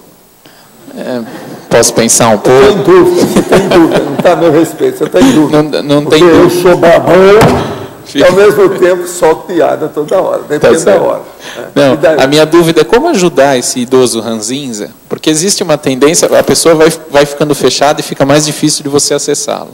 Como ajudar essa pessoa para ela despertar, ou pelo menos trabalhar nesse resto de vida? Olha, a primeira coisa é paciência, água fria, caldo de galinha, alguma coisa nesse sentido. Ver o que a pessoa gosta para entrar em contato com ele e falar umas verdades, mas precisa ter intimidade da pessoa, tem que ganhar a confiança da pessoa. Às vezes ele não abre mão de nada. Então ali, a hora, se ele abrir, então você não vai falar nada sobre ranzinza nem mau humor. Você vai só falar para ele assim, ó, o senhor pensa bem, o senhor está perto da Avenida da Saudade mais do que eu. Eu ainda estou mais longe, o senhor já está perto do cemitério. Então pensa bem o que vai acontecer com o senhor. Do jeito que o senhor está, o senhor vai caminhar cada vez mais para uma melancolia intrafísica. Vai caminhar para o amelex. Existem uns processos extrafísicos que não são bons. Abra o jogo para ele, o que é a dessoma, o que é a morte. O senhor não vai morrer, é o seu corpo que vai ser desativado. E falar as verdades. Eu já consegui alguns êxitos com pessoa que era super ranzinza, que todo mundo tinha medo dela morder na língua. Se ele morder na língua, ele vai morrer na hora. Que a língua é peçonhenta, mata o cara na hora. Então, veja, a gente conseguiu mudar o cara. Agora, a pior coisa que tem, a hora que muda, às vezes ele tem que mudar de lugar. Porque o povo acha que ele está doido. Olha, esse cara começou a ficar bonzinho, esquisito, ele está gagá, ele nunca foi assim. Aquilo revolta, o cara fica danado. Os que eu consegui, tudo eram homens. Mulher eu não tive muito contato, não. Você está entendendo? E homem é o que tem mais. Maior ranzinzas que existe, a maioria são homens. Agora, ó, eu já escrevi muita coisa sobre isso. Sobre o processo da ranzinzice, etc. Tal. É só olhar, entende? Tem muita coisa escrita. É preciso pegar o microfone. Se você falar sem esse, te dá uma rasteira aí.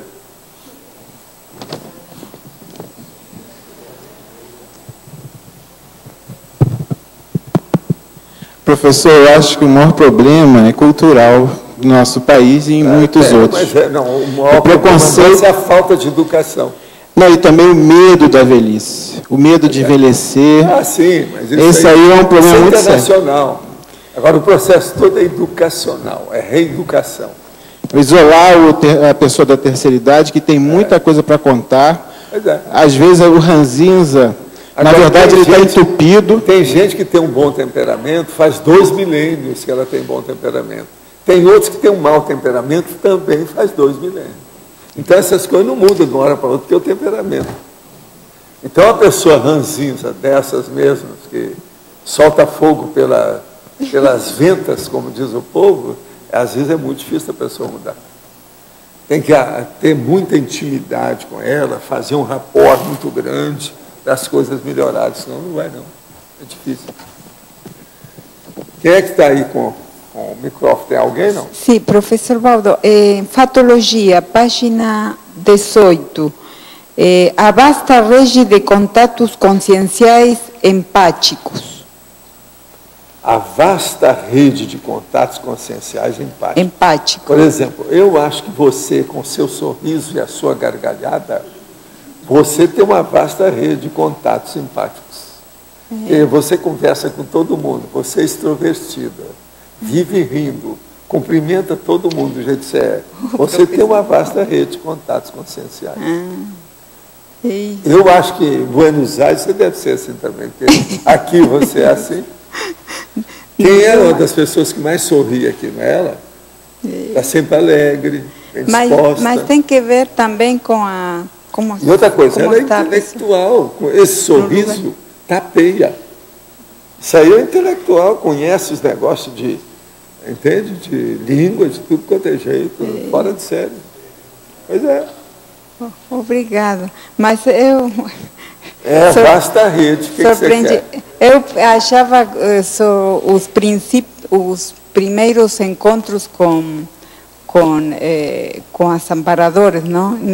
Com extrapolacionismos avançados. Eu pensava, relacionava também isso, os primeiros encontros com uma vasta rede de contatos conscienciais, entre amparador, entre o serenão. Sim. Como é que você tem estado ultimamente com os revoluciólogos? Eles não têm ligado? O seu telefone está fora do gancho? Preciso ver isso aí. Tem que examinar. Agora, a minha secretária eletrônica é que manda. Olha a secretária eletrônica. O problema todo é a secretária eletrônica. Os amparadores com quem eu trabalho não gostam de celular, porque eles acham que dá câncer na cabeça da pessoa. Então, o negócio é deixar na secretária eletrônica, que aí é melhor. Né? Pode ser. Mas, olha, mais alguém aí? Quem é que está?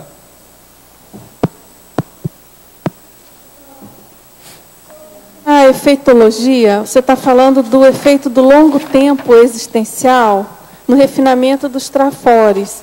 Eu queria saber, assim, no seu caso, o que o senhor acha que é mais sério a questão da longevidade? Que exemplo que o senhor... O que foi mais importante para o senhor ao longo da sua vida, no sentido evolutivo, assim, como geronte evolutivo? É essa questão de trafores? Existe aquele negócio daquela vida que eu tive, que eu entrei dentro do negócio para parar uma revolução, porque eles queriam assaltar e liquidar com todo mundo num castelo. E aquilo ali ia dar uma revolução, uma guerra intestinal, como eles falam, né? Guerra intestina, terrível. E eu, devido à minha idade e o processo lá da minha força presencial, eu avancei naquilo com possibilidade de eles me matarem, mas eu passei por cima do negócio, joguei bastante energia e consegui acalmar o povo. Se não fosse a minha idade e aquela condição, eu não daria conta. E outra coisa, eu não deixei ninguém entrar no contexto comigo, eu fui sozinho. Agora, eu lembro disso porque isso aí me fixou, me deu muita força. Quando eu dessomei, eu peguei logo lucidez, etc. Isso já faz alguns séculos, isso foi na Europa. Isso me ajudou demais. Você está entendendo? Agora, até hoje, nós estamos trabalhando com aquelas pessoas que queriam matar os outros, os belicistas. No movimento espírita, eu encontrei um monte desses caras, tudo na mesma época. O principal que assolava o povo para atacar o castelo básico, que dali ia ser um morticínio. Ele trabalhou comigo muitos anos, quer dizer, eu trabalhei com ele muitos anos, porque ele era mais velho do que eu, lá em Uberaba. E outra coisa, a minha vida aí, que houve, que culminou com esse episódio no fim dela, que eu já estava com muita idade,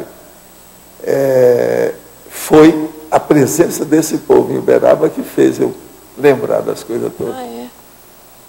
E você sabe, você convivendo com os outros, você vai tendo retrocognição de certas vidas em relação àquela pessoa, aquele outro, aquela, o outro, tal. Essas coisas tem. Matéria de rememoração. Agora, esse aí, por exemplo, eu vi as pessoas lá em Uberaba. Agora, a situação era tão precária porque esse principal estava assolando o povo para fazer aquilo, eu nunca falei para ele. E ele dedicou a vida dele toda fazendo TACOM. Ele participou de uma meia dúzia de grandes instituições, tudo fazendo assistência. O tempo todo, a vida dele toda, até ele morrer. Ele era uma pessoa que era um verdadeiro, assim, vamos dizer, funcionário do povo. Você está entendendo? Trabalhando em favor dos outros. E outra coisa, muito tranquilo, muito sensato, teve família, filhos, bem criado, tudo direitinho. A vida dele foi fora de série. Agora, uma pessoa boníssima, todo mundo falava bem dele. O nome dele era diminutivo, para você ter uma ideia. Arranjaram um apelido do nome dele, porque ele era muito de casa. Está entendendo? Agora, então, eu nunca falei para ele que ele era o cara. Ele já tinha superado o processo para chegar nesse ponto. Agora, é lógico que aquele povo todo que ele estava assistindo era a turma da época do problema belicista. Então, tinha muita gente da maçonaria no meio, gente espírita no meio, tudo desse povo da Europa. Agora, é muito engraçado eu ver Eu já sabia as camadas das pessoas, você está entendendo? Os clubes, as associações das afinidades, das empatias. Aquilo era impressionante. Agora, para mim era chato que eu não podia, nunca pude falar essas coisas com ninguém. A última vez que eu vi, eu estava com o negócio na ponta da língua para falar com ele o que era, mas o enumerador falou, não fala nada. Depois disso, ele dessomou. Quando eu fui lá em Uberaba, ele já tinha morrido. A última vez. Entende? Em interaciologia, interação, erros renitentes e regressão evolutiva. Isso aí é o seguinte, se a pessoa tem uns erros e ela insiste nos erros, ela não procura corrigir, ela estaciona. Ela estacionando, ela regride, dá regressão evolutiva. Agora, em principiologia, o princípio da autoevolução ininterrupta.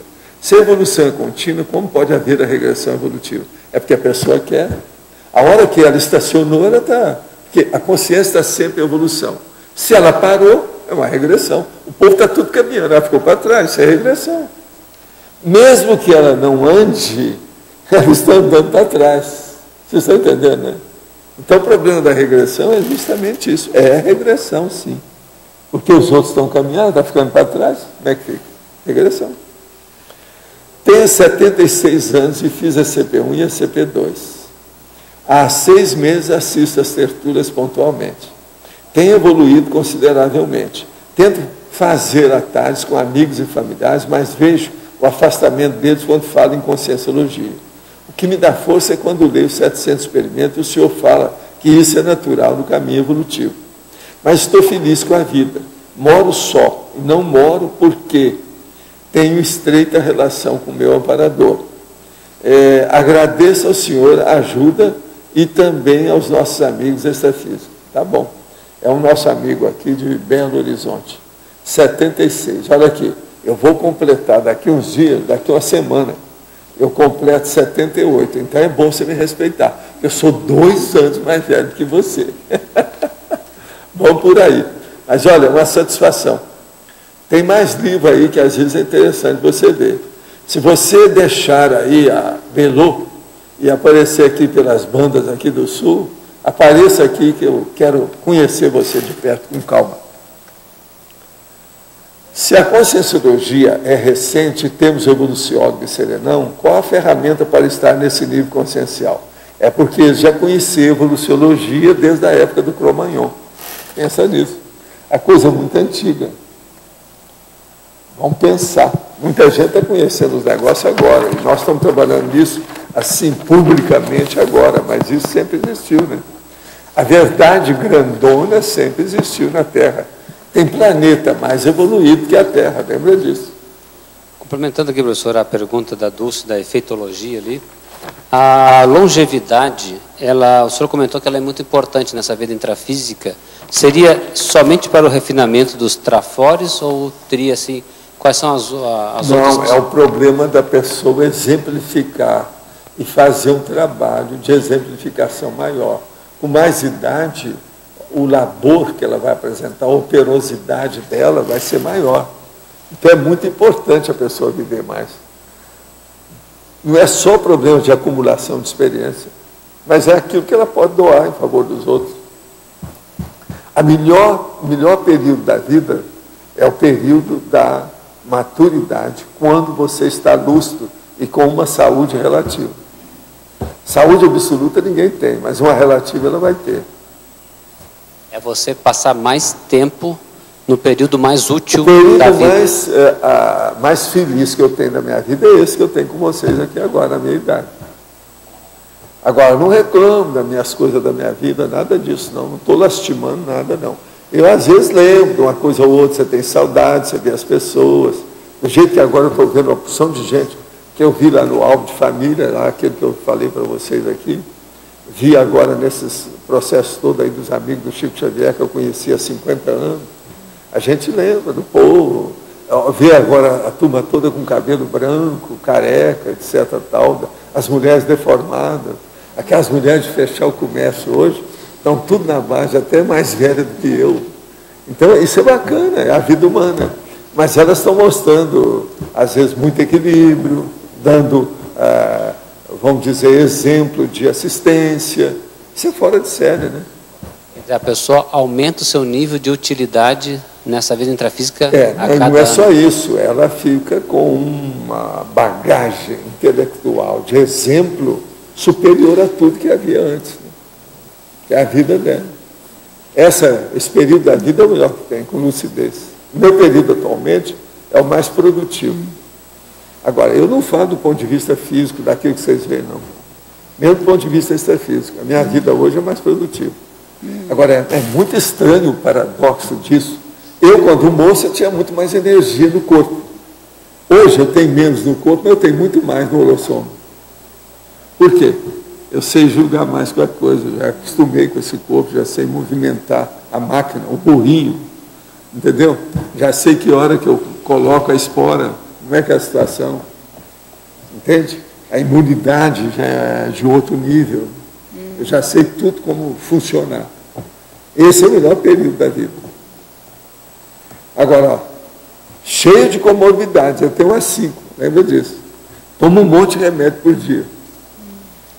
Já mostrei até lá em casa como é que é a minha drogaria, muito bem bolada. Tudo estudado, com detalhes.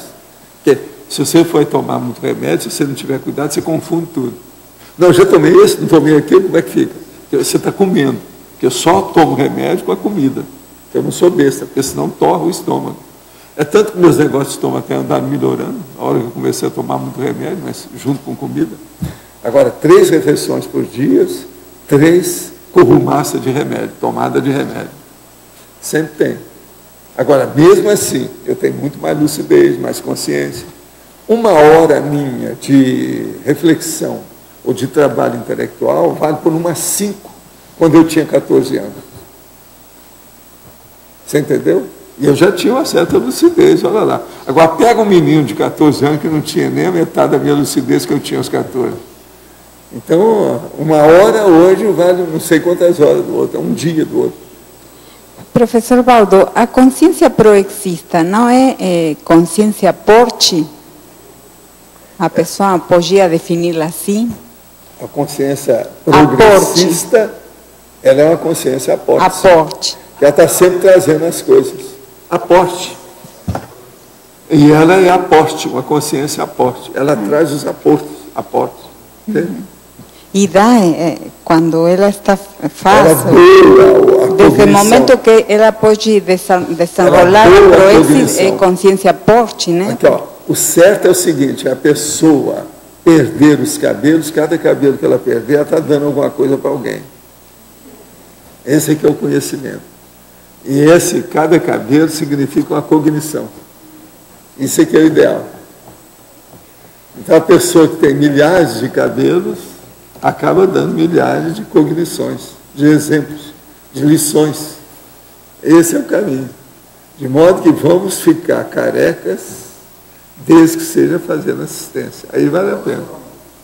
Hein? Não, homem, mulher também, né? Tem mulher que às vezes tem. Tem mulher que perde, fica um pouco ralo. É isso? Perde. Professor, depende do que é. Sim. É sobre o grupo da longevidade, ou o grupo Longevitar. Qual seria o megafoco aqui na CCCI, para eles concentrarem a sua atenção? Eu penso que é o processo da assistência ao geronte. Acho que esse aqui é o mais importante. É a assistência da geriatria, da gerontologia. Isso aqui eu acho que é o mais importante atualmente.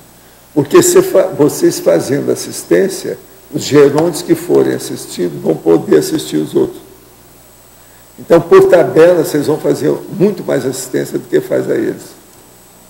Que a pessoa de idade, se ela arranja um certo equilíbrio para ter comunicação, sai de baixo. Ela tem mais possibilidade de comunicar. É aquilo que eu falo, por exemplo, eu tenho autoridade moral para falar certas coisas que o jovem que chega aqui não tem. Eu posso falar certas coisas que dão efeito. Se ele for falar, não pega bem, não ressoa, não cria raiz. Então, o problema de equilibrar os gerontes para que eles façam assistência é uma assistência dobrada, vale a pena. Então, eu penso que a turma aí tem que estudar isso. Agora, junto com isso, é estudar a gerontologia, a geriatria, ver os processos que tem, para esclarecer isso mais. Quanto mais, melhor, né? Quando seria uma época adequada para estudar o modelo de um condomínio de longevos para a CCCI? Eu acho que é a hora que tem gente fixada, um grupo já coeso para isso. Quando tiver um grupo, vale a pena fazer a base do processo. Agora, tem que ter um grupo coeso. Não pode ser coisa isolada ou só na conversa. Agora, ó, a hora que criar uma casa tipo para geronte, precisa ter cuidado aqui, porque vem gente do mundo inteiro para passar aqui. Agora, vai ser muito bom ter essa casa por causa das pessoas de idade que vêm aqui para ver como é que é a vida. Então, pode servir de exemplo para muita gente. Primeira coisa, tem que fazer um local desse que seja amplo, cheio de natureza, jardins, lugar de recreio, lugar de tranquilidade, de convivência positiva. E local de visita também, porque um lugar desse vai ter muita visita. Agora, teria que escolher aqui, ó, na Cognop, para fazer isso aí. Isso eu falo desde a década, você lembra, né, que eu já falava disso na década de 90. É muito importante para nós aqui ter essas coisas. Vale a pena. A tertúlia de hoje vem falando de pessoas da terceira idade. Ontem, aqui em Manaus, ocorreu a dessoma de uma consciência nessa condição, mas de bom humor. Quando estivemos, eu e Maciel, aí em Foz, em fevereiro, falando do Congresso de Empreendedorismo, que ocorrerá aqui em Manaus, no dia 11 de novembro, o senhor teve alguma parapercepção em relação ao professor, a dessoma do professor Maciel? Não. A gente viu algumas coisas, mas eu não falo nessas coisas, pelo seguinte, há um problema aqui muito difícil e paradoxal. Chega a pessoa e eu vejo que ela está falhando, mas ela passa aqui alguns dias, eu vejo que os amparadores estão assistindo. A gente não sabe o que vai acontecer com a pessoa, se eles estão preparando a pessoa para dessomar, ou se ela vai viver mais um montão. Porque tem uma porção deles que depois manda carta para mim, manda as coisas para a tertúlia, para os meus processos da TENEPS, falando, olha aqui, eu saí do hospital, melhorei, diminuí os remédios, eu acho que eu vou viver mais um bocado. Eu vou seguir aquilo que você falou, estou começando a fazer meus registros, vou anotar umas coisas, está entendendo? Então, a gente nunca sabe. Quem é que veio para cá? Para servir de UTI, porque está na Avenida da Saudade, ou se é uma pessoa que veio para fazer uma reformulação de reciclagem com os amparadores. Então, eu geralmente fico na minha. A gente nunca sabe. Agora, tem caso que é difícil. Agora, outra coisa.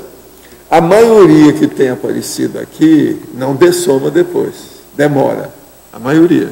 Isso eu tinha feito uma ideia disso desde aquela época dos telefonemas que eu falei para você.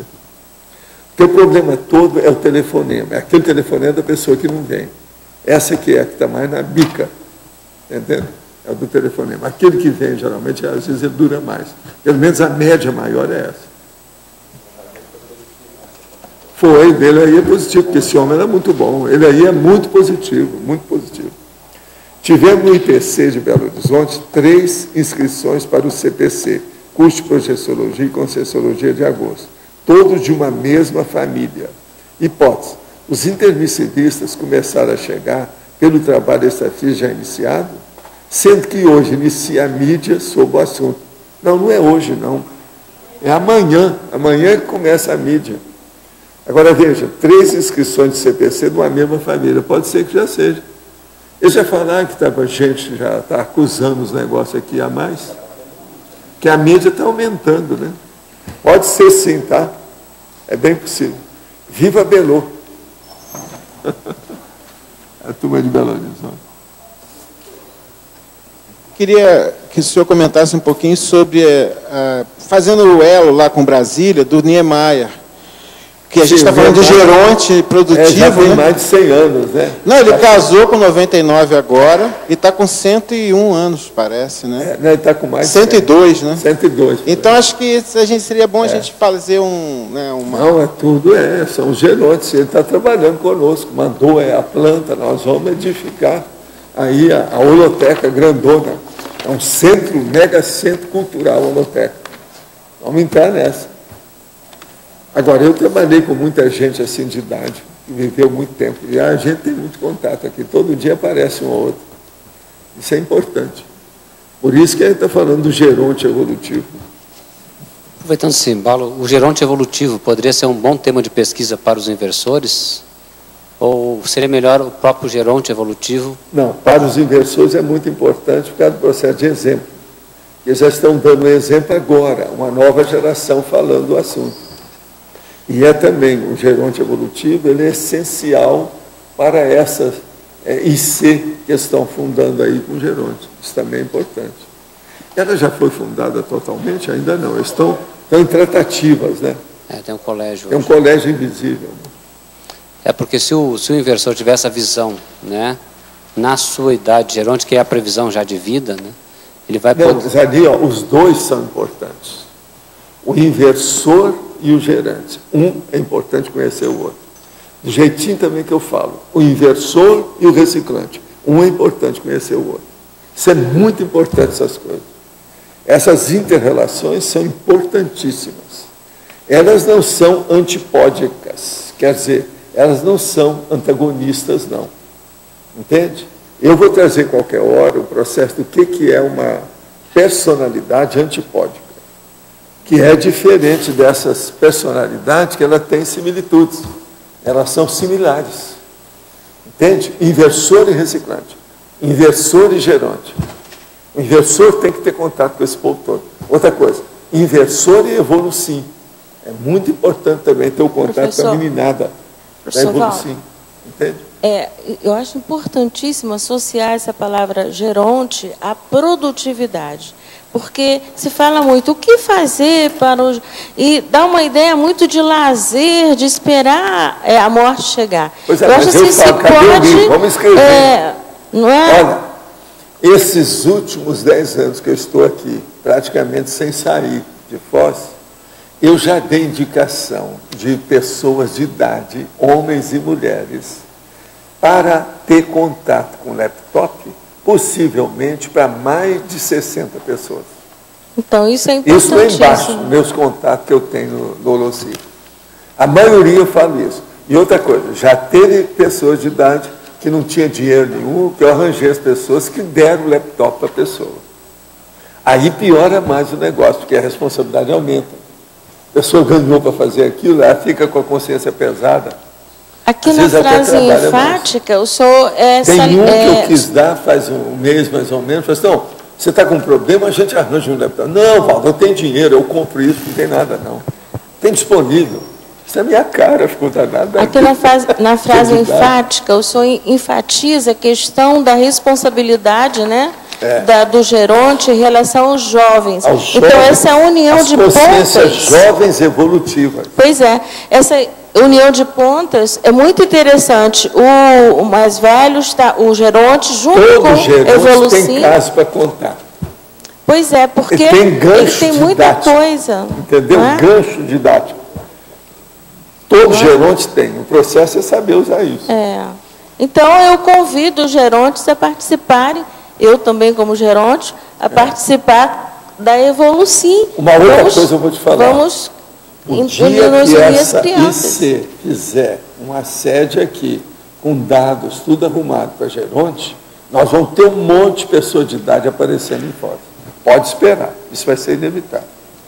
Professor Valdo, uma Obrigada. pessoa que ao longo da vida tem muito contato com geronte, mas não tem nenhum trabalho relacionado a essa faixa etária, de onde vem isso?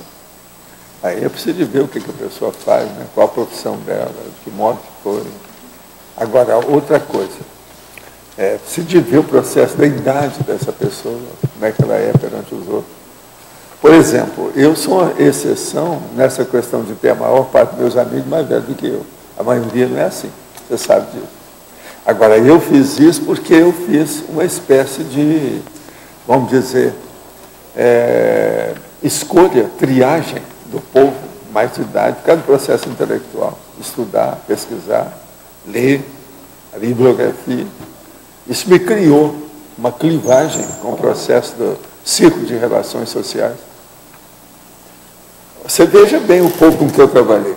Mário Palmeira já foi embora, era mais velho que eu. O meu maior sócio nos meus negócios todos que eu tive, ele tinha mais de 20 anos mais velho que eu, já foi embora há muito tempo.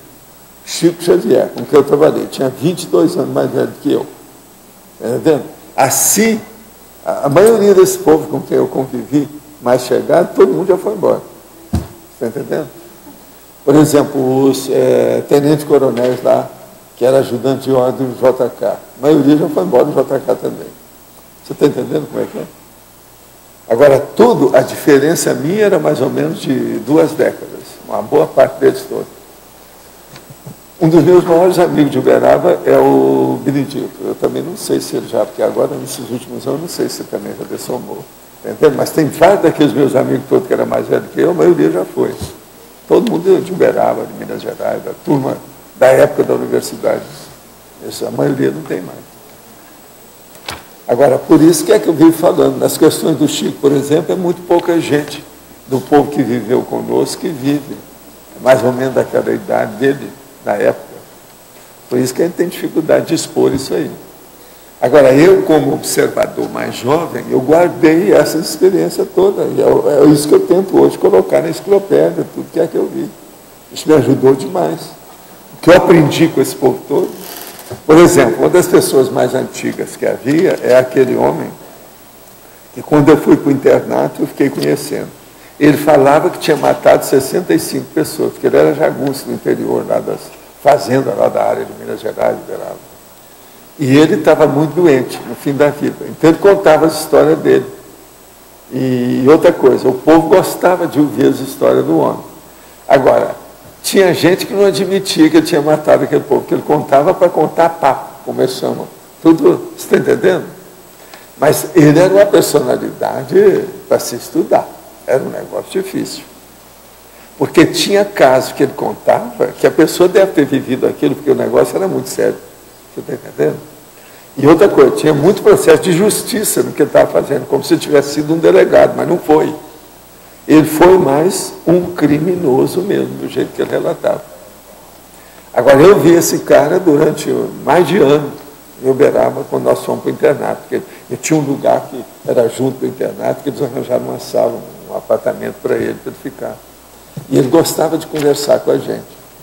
Uma outra coisa, ele tinha um nome muito grande e ele tinha uma abreviatura, vamos dizer assim, afetiva.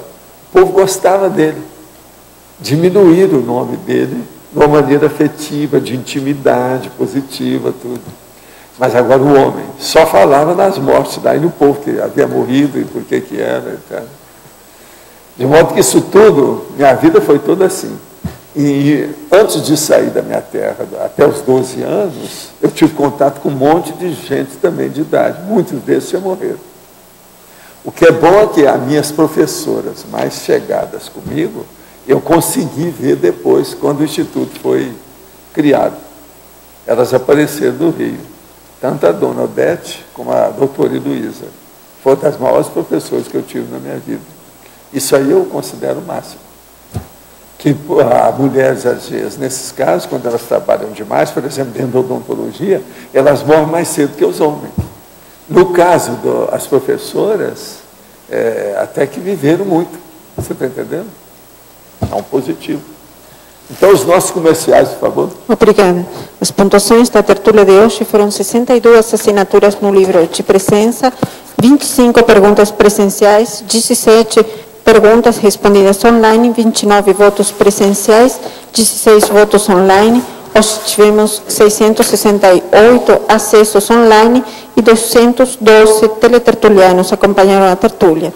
Hoje vamos ter 5 recados. Alexandre, curso JK, Rosemary, curso Formação de Autores, a mim, 40 manobras, e no final, junto com a Tamara, vai fazer o sorteio das pessoas que participaram da rifa para arrecadar fundos para o ar-condicionado do Laboratório de Mobilidade Física Vichy. Proexis. Olá a todos, boa tarde. Gostaria de convidá-los para o lançamento do livro JK e os Bastidores da Construção de Brasília, em 5 capitais. A primeira vai ser em Brasília, no dia 15 de abril, no IHGDF, que é o Instituto Histórico Geográfico do Distrito Federal. E o curso vai acontecer no dia 17 de abril no Polo IPC. Em seguida, no dia 24 e 25, nós estaremos em Porto Alegre, no CIEC IPC, fazendo o lançamento do livro e, em seguida, o curso Autobiografia, Autoconhecimento através de Biografias, um estudo da vida de JK. No dia 1º de maio e 2 de maio, nós estaremos em Belo Horizonte, inicialmente no sábado, dia 1º, fazendo palestra na FUMEC, uma faculdade em Belo Horizonte, e depois o curso no IPC. No dia 18 ao dia 20 de maio, nós estaremos em Recife, com lançamento e curso. E a mesma coisa também, do dia 21 ao dia 23 de maio, em Natal, pela Intercamp. Então, quem tiver interesse em participar do lançamento do curso nessas capitais, é só entrar em contato com o IPC ou a Intercamp. Obrigado. Bom, no início de maio nós daremos início a mais uma turma do curso Formação de Autores. Esse curso, ele ajuda a pessoa a desenvolver o processo da escrita de livro conscienciológico.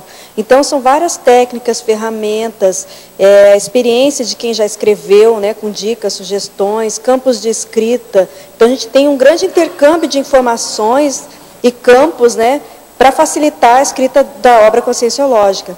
Então, as inscrições elas estão abertas na recepção do CAEC. E as pessoas que já fizeram o curso, que gostariam de retomar, né, elas têm um desconto. É só procurar informações na secretaria. Obrigada.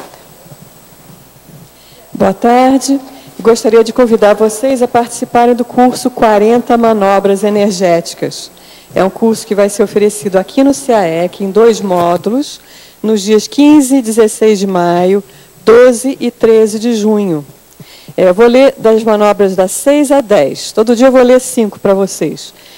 Assincronias do fluxo energético. Aumento e diminuição do fluxo energético. Banho de energias. Bloqueios e desbloqueios dos fluxos energéticos. Categoria das energias. Cada uma dessas manobras estudadas individualmente vai aumentar muito a nossa qualificação energética como um todo. Fica então o convite e inscrições na recepção do CAEC. Obrigada. Então, pessoal, nós agradecemos a todos que adquiriram o número para concorrer ao lençol. Nós vamos, com isso, poder, então, comprar o ar-condicionado para o laboratório da Proexis. Vamos sortear primeiro esse aqui. Esse belo jogo de lençóis, então são 2 sorteios, né? E a Marta vai retirar o papelzinho, o Alexandre vai ler o número do... Dá uma sacudida. Isso. E o primeiro vencedor foi... O Alexandre vai olhar o nome no papelzinho. O primeiro foi o número 21.631 e o ganhador é Priscila Carvalho. Ela se encontra aqui? Não? Tá, então eu vou entrar em contato com ela para entregar a premiação. O segundo número, então, é esse sorteio aqui.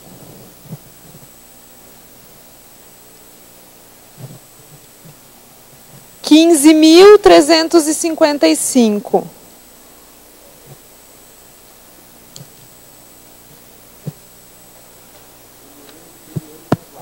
Eliane Voslav, se encontra aqui? Não? Então eu também vou entrar em contato com ela para fazer a entrega do prêmio. Muito obrigada a todos. Não, de nada. O verbete eleito para amanhã foi corrente baratrosférica, especialidade para patologia. Obrigada e boa tarde a todos.